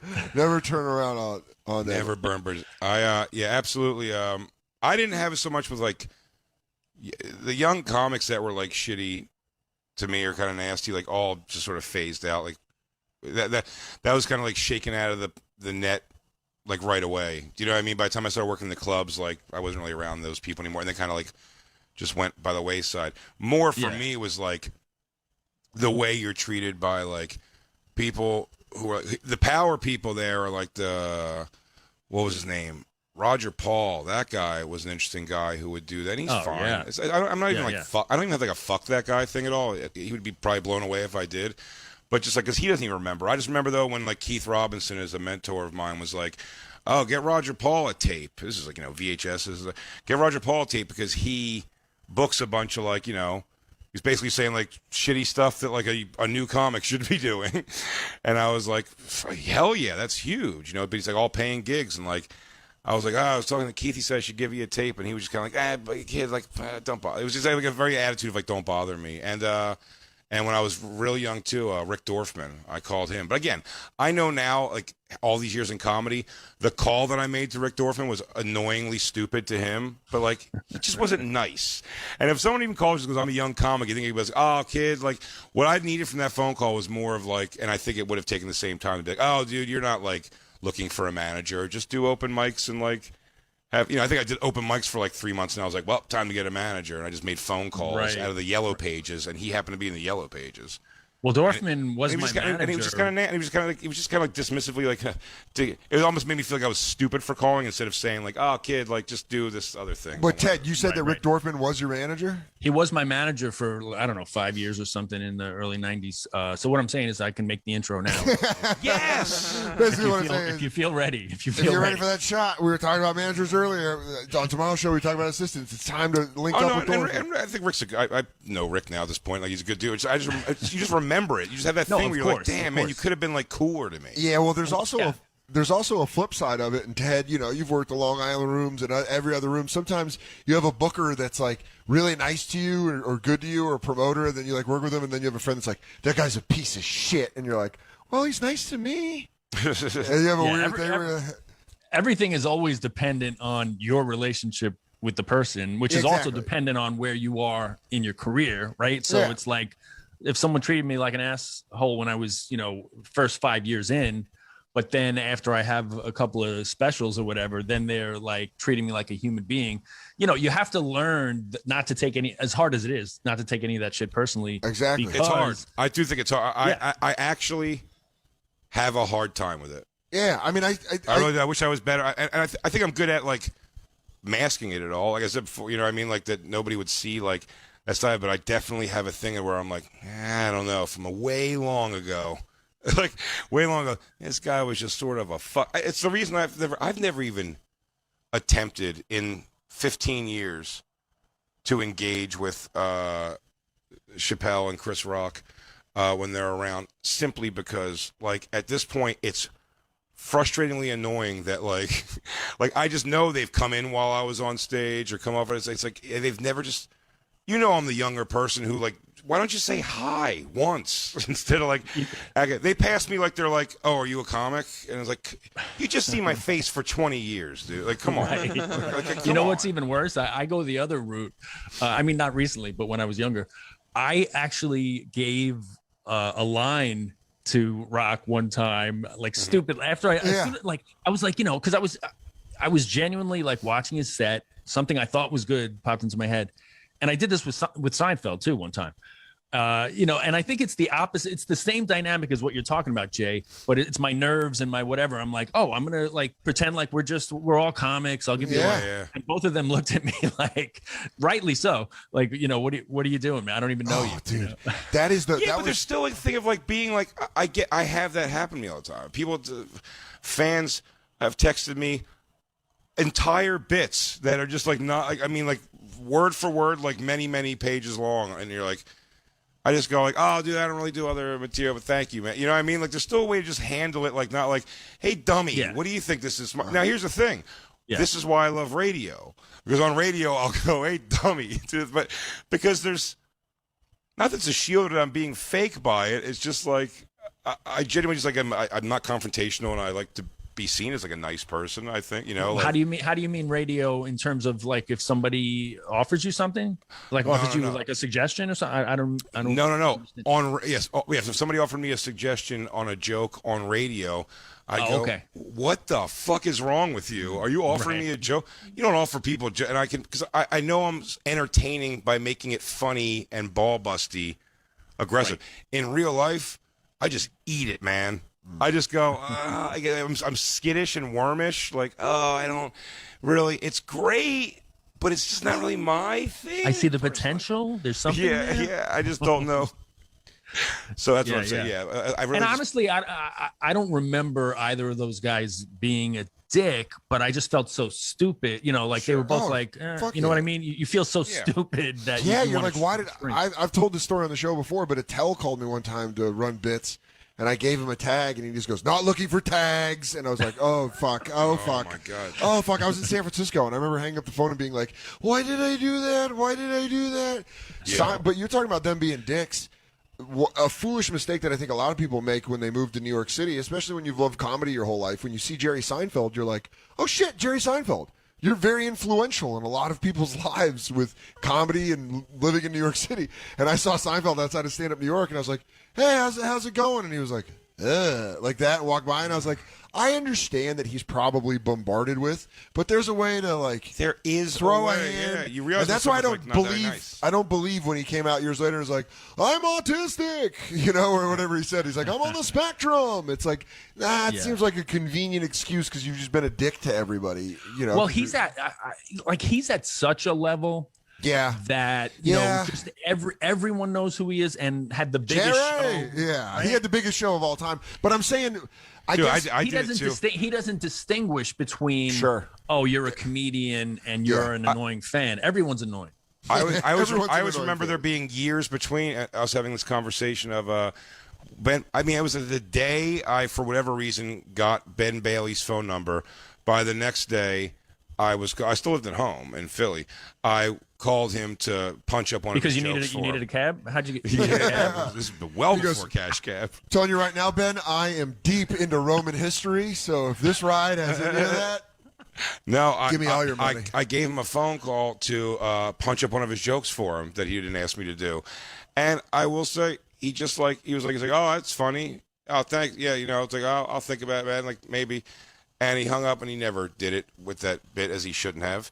And years later, being like more established and knowing him, I was like, remember I did that? He was like, yeah, it was bizarre. Like, he was like, yeah, of course. And I was like, yeah, of course it was. He was cool, but anything, he never was like, he wasn't like, dude, don't call me with like a joke. That would make me go like, oh man, I'm an ass, and I'd be embarrassed to hang at the cellar and see him there. Like, I'm just like, I'm much more that guy. Because it's such an intimate thing, right? It for me, it kind of has to come from somebody I have a relationship with in terms of a tag or something. Sure. If some random open micer says, "Hey, do this," I'm not gonna. I'll be like, "Oh, thanks," but no. But if one of you guys, like a peer, says, "Hey, I thought of this and I like it," then I'll put it in.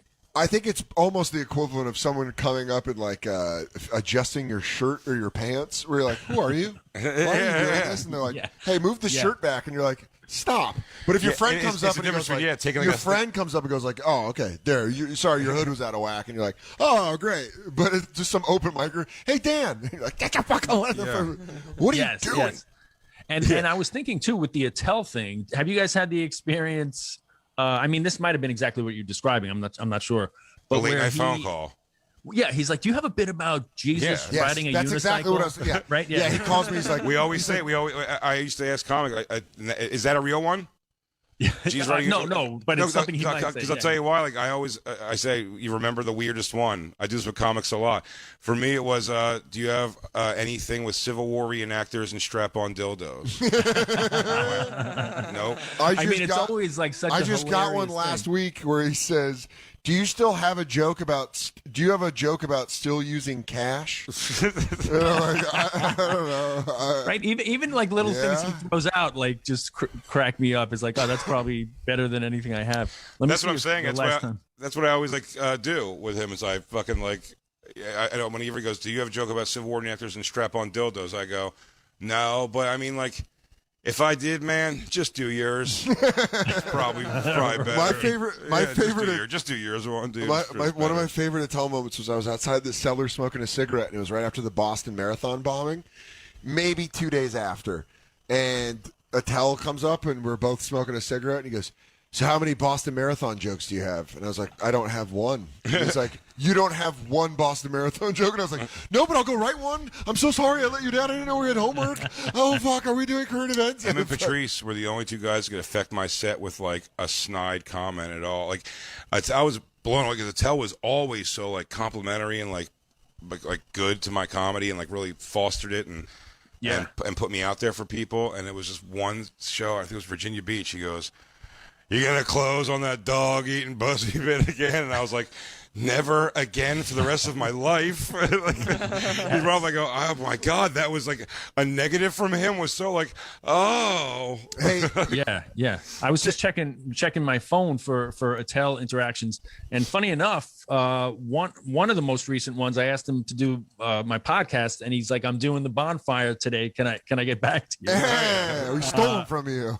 But then the second thing, he's like, "Do you have a minute?" And I'm like, "Yeah, sure. What is it?" He's like, "Important. I need to check a joke." So then he must have called. He must have called. Yeah. And then you get that block number, and he goes, "Are you at a safe location?" "Okay, here's the deal. Dolphin cops. Do you got it or not?" It's dude. Right.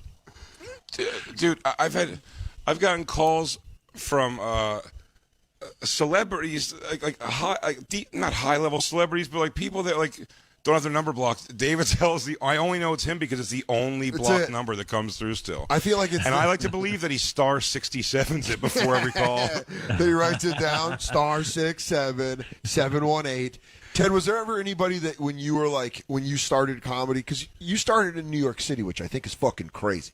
I think it's like crazy just to be like, let me go to an open mic and just crack that thing. I was from here, so it wasn't like I had any other choice or anything else occurred to me. It was just like, I'm from here. So the good thing was, being from Queens, I was halfway between Long Island and Manhattan. So I was kind of doing these B rooms that, they could be decent. Were you like a start driving right at 16?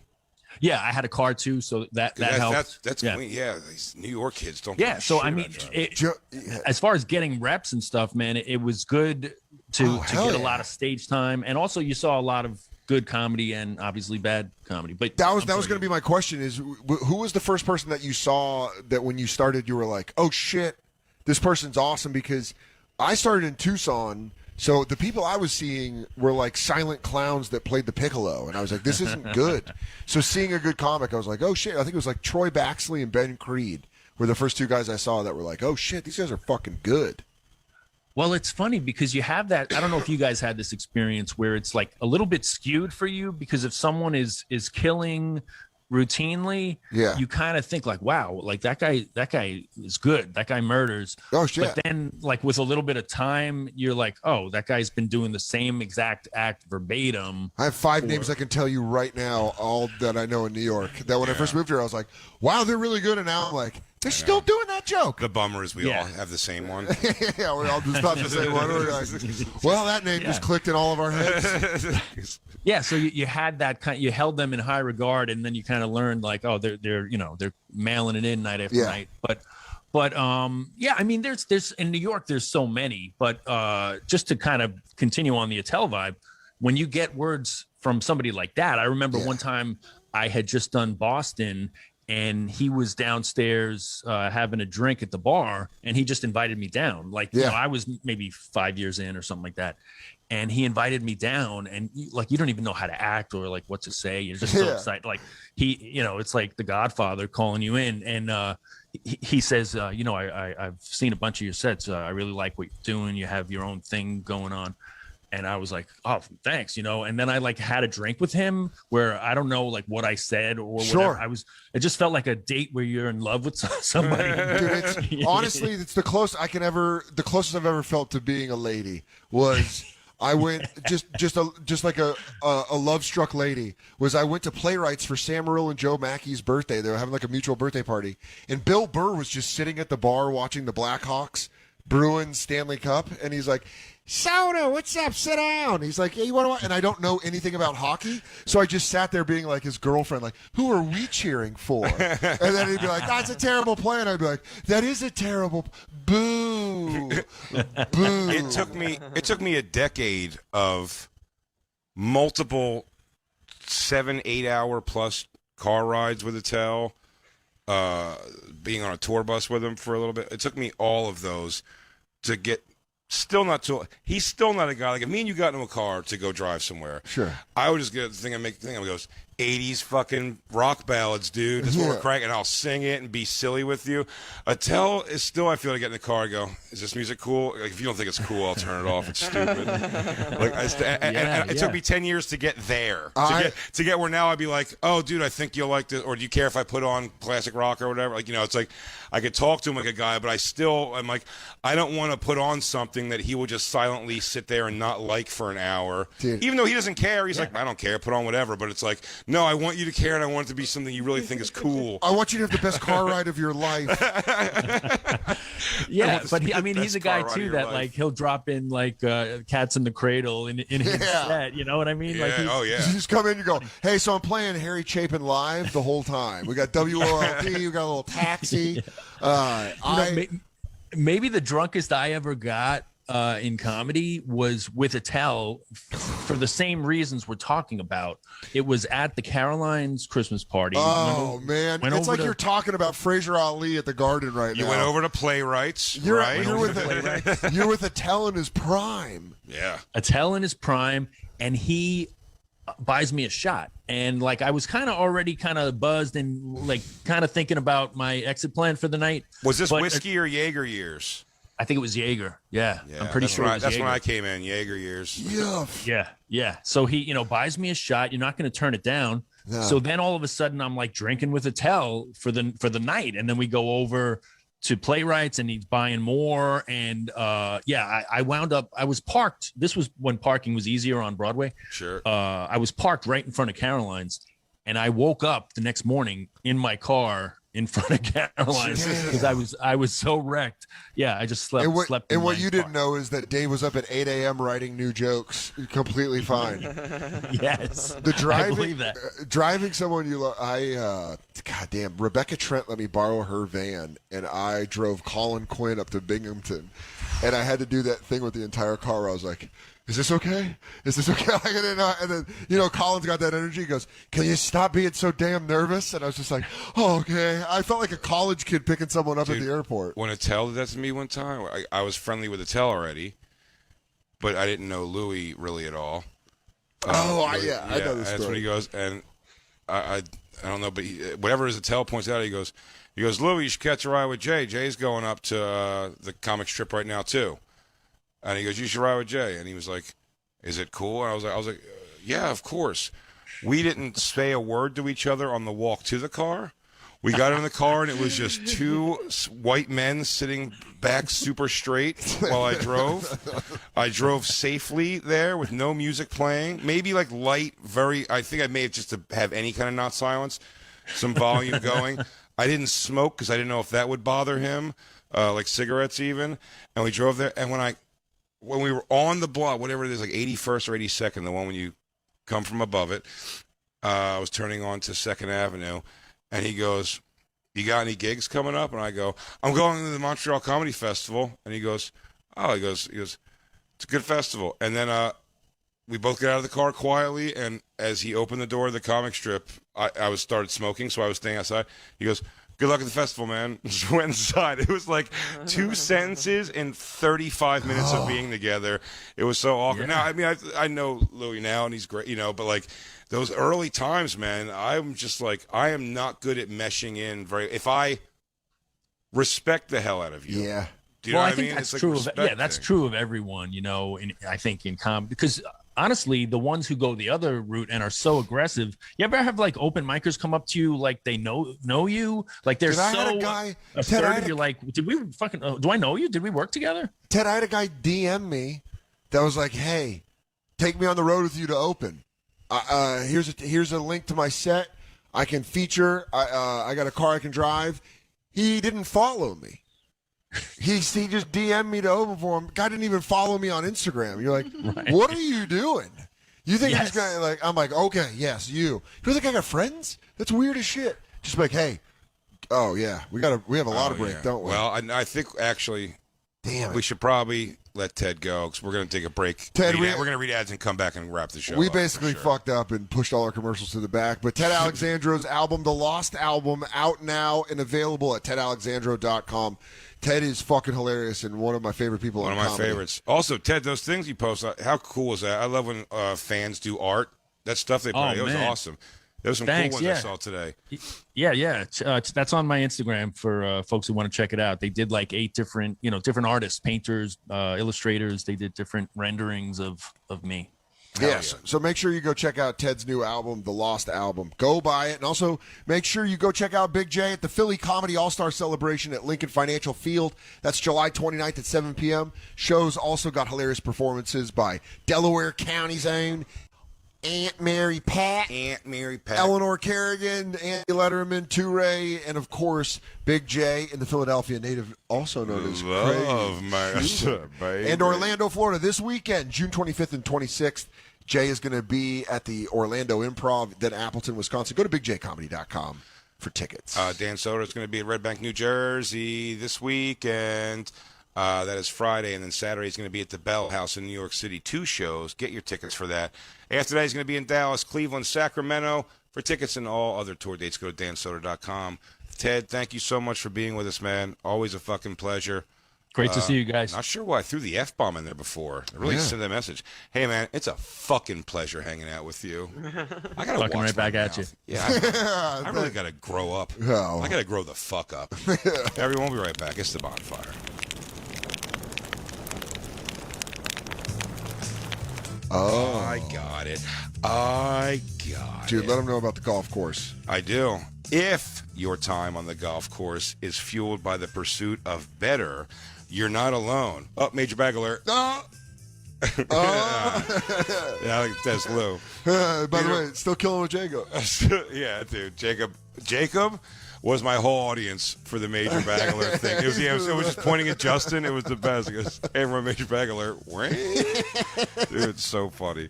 It was so stupid. It just caught Jacob every time. Jacob, we tried to have a big entrance for you, but you came in the middle of the interview. Yeah. So we love you, though, so we know much. we're terrible at interviewing, so we didn't want to be even worse at it. Yeah, Jacob's all home. It's weird. Look at all of his Titanic stuff. Listen, Peter Millar believes innovation in performance apparel is never ending. Every season they push their designs and their function to the next level. With summer in sight, Peter Millar knows that keeping cool, comfortable, and protected during your warm weather rounds and weekend adventures matters. From their acclaimed performance jersey and featherweight polos with exclusive prints and patterns to their performance sports shirts with built-in stretch, Peter Millar has doubled down on UPF 50-plus sun protection. Trusted by PGA Tour golf players like Harris English and Lee Westwood, and designed with sharp style to keep pace wherever your day takes you. Peter Millar's UPF 50-plus apparel sets the new standard of excellence. Whether you're teeing up or heading to town, get ready for the height of summer with Peter Millar's sun protection apparel. Explore the Peter Millar sun protection styles today at petermillar.com. Get free shipping, effortless returns, and a complimentary gift with your purchase at petermillar.com/bonfire. That's petermillar.com/bonfire. I realize we have to read these fast, or we're not going to be able to end the show on time. Lou, hit me. When it comes to financial decisions, sometimes we need a little help. Credit Karma has always been there for you, and now they want to help you even more. Credit Karma Money is a brand new checking account where you can win cash reimbursements for making purchases. You're reading like a Micro Machines When guy. you use your Credit Karma Money debit card, you can win daily instant Karma purchase reimbursements on items up to $5,000. Just pay with your debit card, and if you win, you'll be notified on the spot, and your instant Karma cash will be added back to your spend account. And when you make a purchase between June 8th and June 30th, you'll be rocking automatically entered into $1 million. It's a rockathon! Right now, visit creditkarma.com/winmoney to open your free account and start winning instant Karma. Go to creditkarma.com/winmoney to sign up for free. That's creditkarma.com/winmoney. Instant Karma, sponsored by Credit Karma. No purchase necessary. Exclusions and terms apply. See rules. Banking services provided by MVP Bank Incorporated. Member FDIC. Maximum balance and transfer limits apply. SiriusXM presents an all-new exclusive podcast. Comic-Con begins. Comics, science fiction, monster movies, Star Trek, fantasy, Star Wars. Learn how a group of high school comic book fans, Their children were going to the back of a dirty bookstore. started what became the biggest annual pop culture event in the world. Geeks are running Hollywood now. Comic-Con changed my life. Comic-Con begins, a 6-part series. All episodes available to binge now on the SiriusXM app. Download today, free for most subscribers. Individual rates, coverage offerings, and savings may vary. Subject to terms and conditions. Not available in all areas. If you're a small business owner, do you know if you're overpaying for workers' comp insurance? Hi, I'm John Swigert, founder of Pi Insurance. Most insurance companies aren't set up to give small businesses the savings you deserve. That's why I created Pi. We serve small businesses exclusively, and we could save you up to 30% at saveonpi.com. At Pi, we take pride in our outstanding service. We're rated excellent on Trustpilot by customers who tell us Pi is affordable and easy to work with. Savings mean more now than ever. What would you do with up to 30% savings on workers' comp? I imagine you'd invest it back into your company and your employees. From one founder to another, I know you work hard to build your business. Let us help you protect what you started. Ask your agent for Pi or get a quote in 3 minutes at saveonpi.com. That's saveonpie.com. The following is a public notice for people suffering with fibromyalgia symptoms. Researchers from the University of Illinois College of Medicine have developed the first definitive blood test for the biomarkers of fibromyalgia. Those who test positive may qualify for an innovative new trial of a breakthrough symptom-eliminating treatment. Previously, a fibromyalgia diagnosis could not be confirmed. Now, participants can have the definitive confirmation of this debilitating disease. The test is covered by nearly all insurance plans, and FM Test can even arrange to have your blood test done by a licensed medical professional in the comfort and security of your own home. If you suffer from chronic fatigue, mental fogginess, or chronic pain, it may be fibromyalgia. Take this opportunity to get the first and only definitive test. If you test positive, you could be among the first to receive a breakthrough treatment formulated to eliminate all fibromyalgia symptoms. Space is limited, so go to myfmtest.com. That's myfmtest.com. myfmtest.com. At Peter Millar, We believe innovation in performance apparel is a never-ending pursuit. Every season, we push our designs and their function to the next level. With summer in our sights, keeping cool, comfortable, and protected during your warm weather rounds and weekend adventures matters. From our acclaimed performance jersey and featherweight polos featuring exclusive prints and patterns to our performance sports shirts with built-in stretch, Peter Millar has doubled down on UPF 50 Plus sun protection in lightweight styles perfect for summer. Peter Millar's UPF 50 Plus apparel is trusted by PGA Tour players like Harris English and Lee Westwood, and designed with a sharp style to keep pace wherever your day takes you. Whether you're teeing it up or heading to town, get ready for the height of summer with Peter Millar's sun protection apparel. Explore our sun protection styles today at petermillar.com. Get free shipping, effortless returns, and a complimentary gift with your purchase at petermillar.com/bonus. petermillar.com/bonus.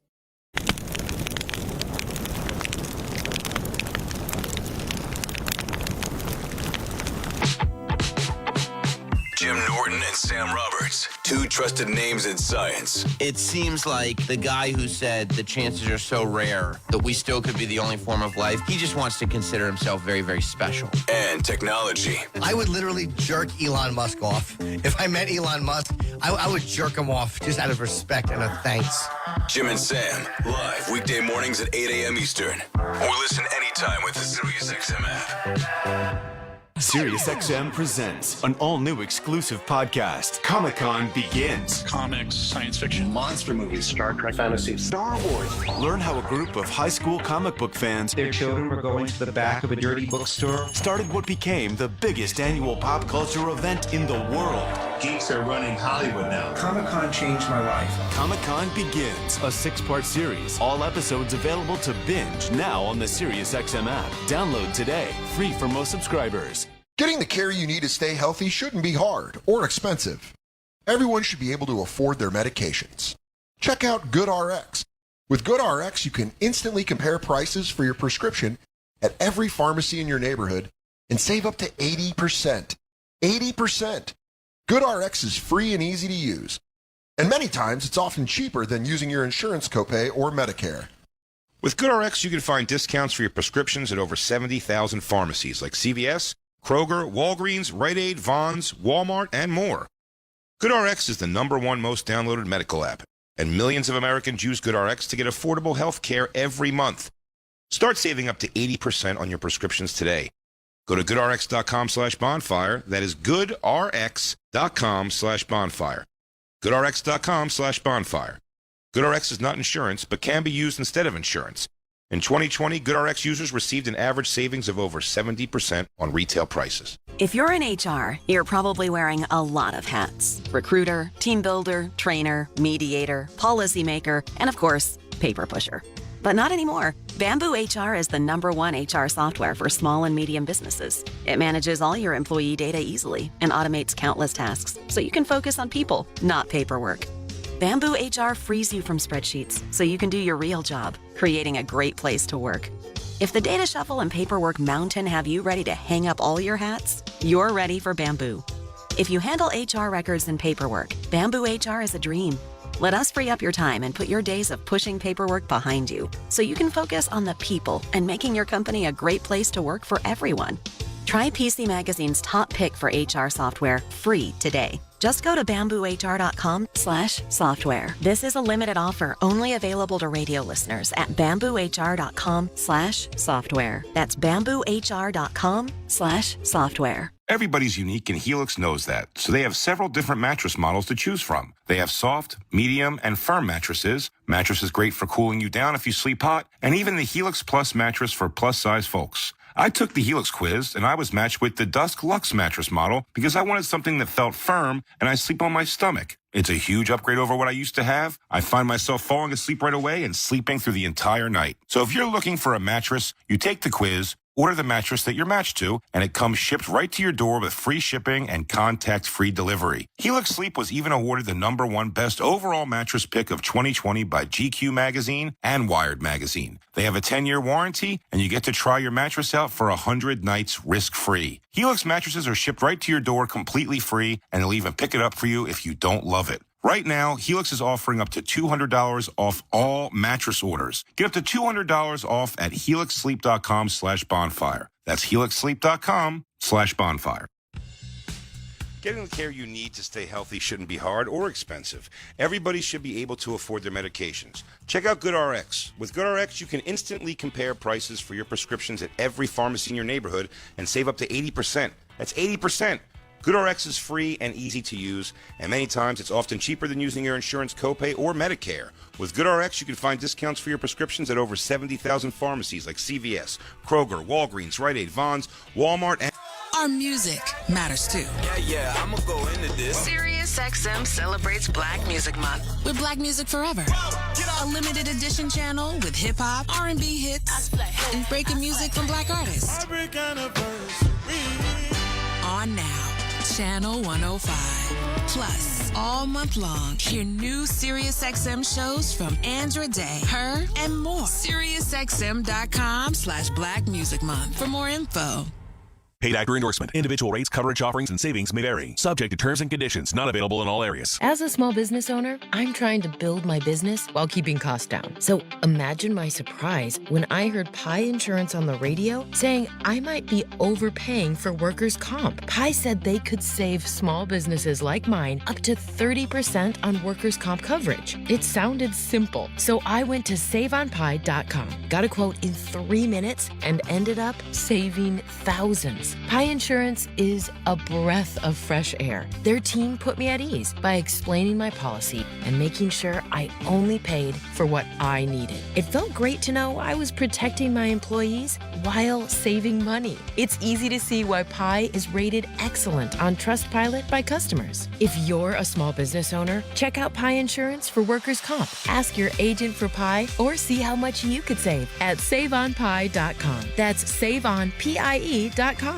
MMA fans, join host Jimmy Smith on Unlocking the Cage. He brings years of combat sports experience to a show that dissects MMA from all angles, breaking down the fights, plus talking the hottest topics in sports and entertainment. It's Unlocking the Cage. Weekday afternoons on SiriusXM Fight Nation, Channel 156. Visit SiriusXM.com for details. Brought to you by Experian. Take control of your credit with Experian. Get your FICO score and raise it instantly, free, with Experian Boost. Download the Experian app today. When a game is on, what's the first thing people want to know? The score. It's the same when it comes to your credit. Your FICO score is the first thing lenders want to know. Experian helps you improve your financial game by giving you your FICO score for free and even raising it instantly free with Experian Boost. So make the right play. Download the free Experian app and take control of your credit today. Results may vary. See Experian.com for details. Life is too short to sleep between anything less than really nice sheets. But maybe you looked at some retailers and calculated what you'd pay on just one set and gave up. Trust me, go check out Brooklinen. Brooklinen has a variety of sheets with different colors, patterns, and materials to fit your needs. No matter the season, if you run hot or need a little extra warmth, Brooklinen sheets keep you at the right temperature. They also have comforters, pillows, towels, loungewear, and more. With over 75,000 five-star reviews and counting, Brooklinen is so confident you will love their product that their bedding comes with a 365-day warranty. Trust me, go check out Brooklinen. Brooklinen has a variety of sheets with different colors, patterns, and materials to fit your needs. Don't wait. Go to brooklinen.com and use promo code Bonfire to get $20 off when you spend $100 or more, plus free shipping. That's BROOKLINEN.com and enter code Bonfire for $20 off. Plus free shipping when you spend $100 or more. That's brooklinen.com, promo code Bonfire to get $20 off your purchase. When you gotta wake in the morning, your best friends are up and performing. With Mike and Troy and Travis Starr, there ain't no way that we can go wrong. 'Cause it's Jim and Sam, Sirius 103. Yeah, it's Jim and Sam, laugh along with me. 'Cause it's Jim and Sam, such hilarity. Come on, let's start the show. It's Jim and Sam. Jim and Sam, Jim and Sam, Jim and Sam, Jim and Sam, Jim and Sam, Jim and Sam. Good morning. Welcome to the Jim Norton and Sam Roberts show. Thank you for listening or just kind of blowing by and going, I hate these guys. But thank you for giving it the half second you may be giving it. I'm feeling a little bit better than I was. I don't know if my voice sounds a little scratchy. I haven't been sleeping, and I woke up an hour early this morning. You ever have a dream wake you up and you realize there's a real-life reason for it? I'm known for having to tinkle a lot when I'm in bed. No. And I woke up. I can't see you, Sam. I wasn't sure you were there. Oh, my. Oh, okay. I thought you jumped off. I must have. There you go. Oh, I wonder if the the wire must have got jostled. That's terrible. Okay. Yeah, that's an awful angle. That's the angle you have if you're blowing Sam. It was like a looking up at Sam angle. It was not a particularly nice visual. Yeah, I know what you mean. Oh, damn. I don't like the way your camera fades in and out of different. Oh, let me go. All right, yeah. No, I hate Go the ahead. fade. There's a slow TV fade. It goes from profile to head-on shot, and I woke up to a female voice in my head saying, "Honey," and then I woke up and I realized I was about to piss the bed. So no one was speaking to me. My body warned me. And I woke up, but it was too cold in my room to get up, so I just laid there. Instead of getting up and pissing and going back to sleep, I just laid there and had to go to the bathroom. 53. I didn't get up. But you didn't piss? You didn't piss? No, I waited. Because it was too But you cold. probably could have gone and slept for another half hour if you'd just gotten up and pissed. Mm-hmm. Yeah. But you were too cold because of the stupid fan that you put on.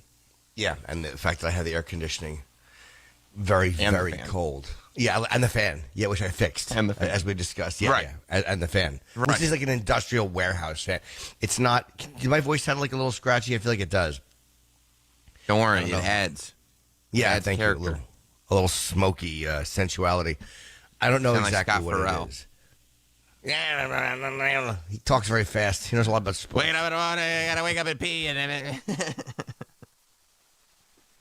Who would have thought the bitter irony? This is like an episode of The Twilight Zone. You're like feeling so good about yourself for fixing your fan.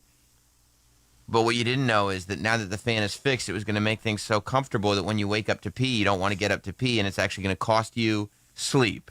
Yeah, it did. Cost me a good... You have now entered the I mean, Rod Sterling couldn't have written that. Good 30 minutes. It cost me a good half hour. Wow. Just having to lay there and not piss the bed.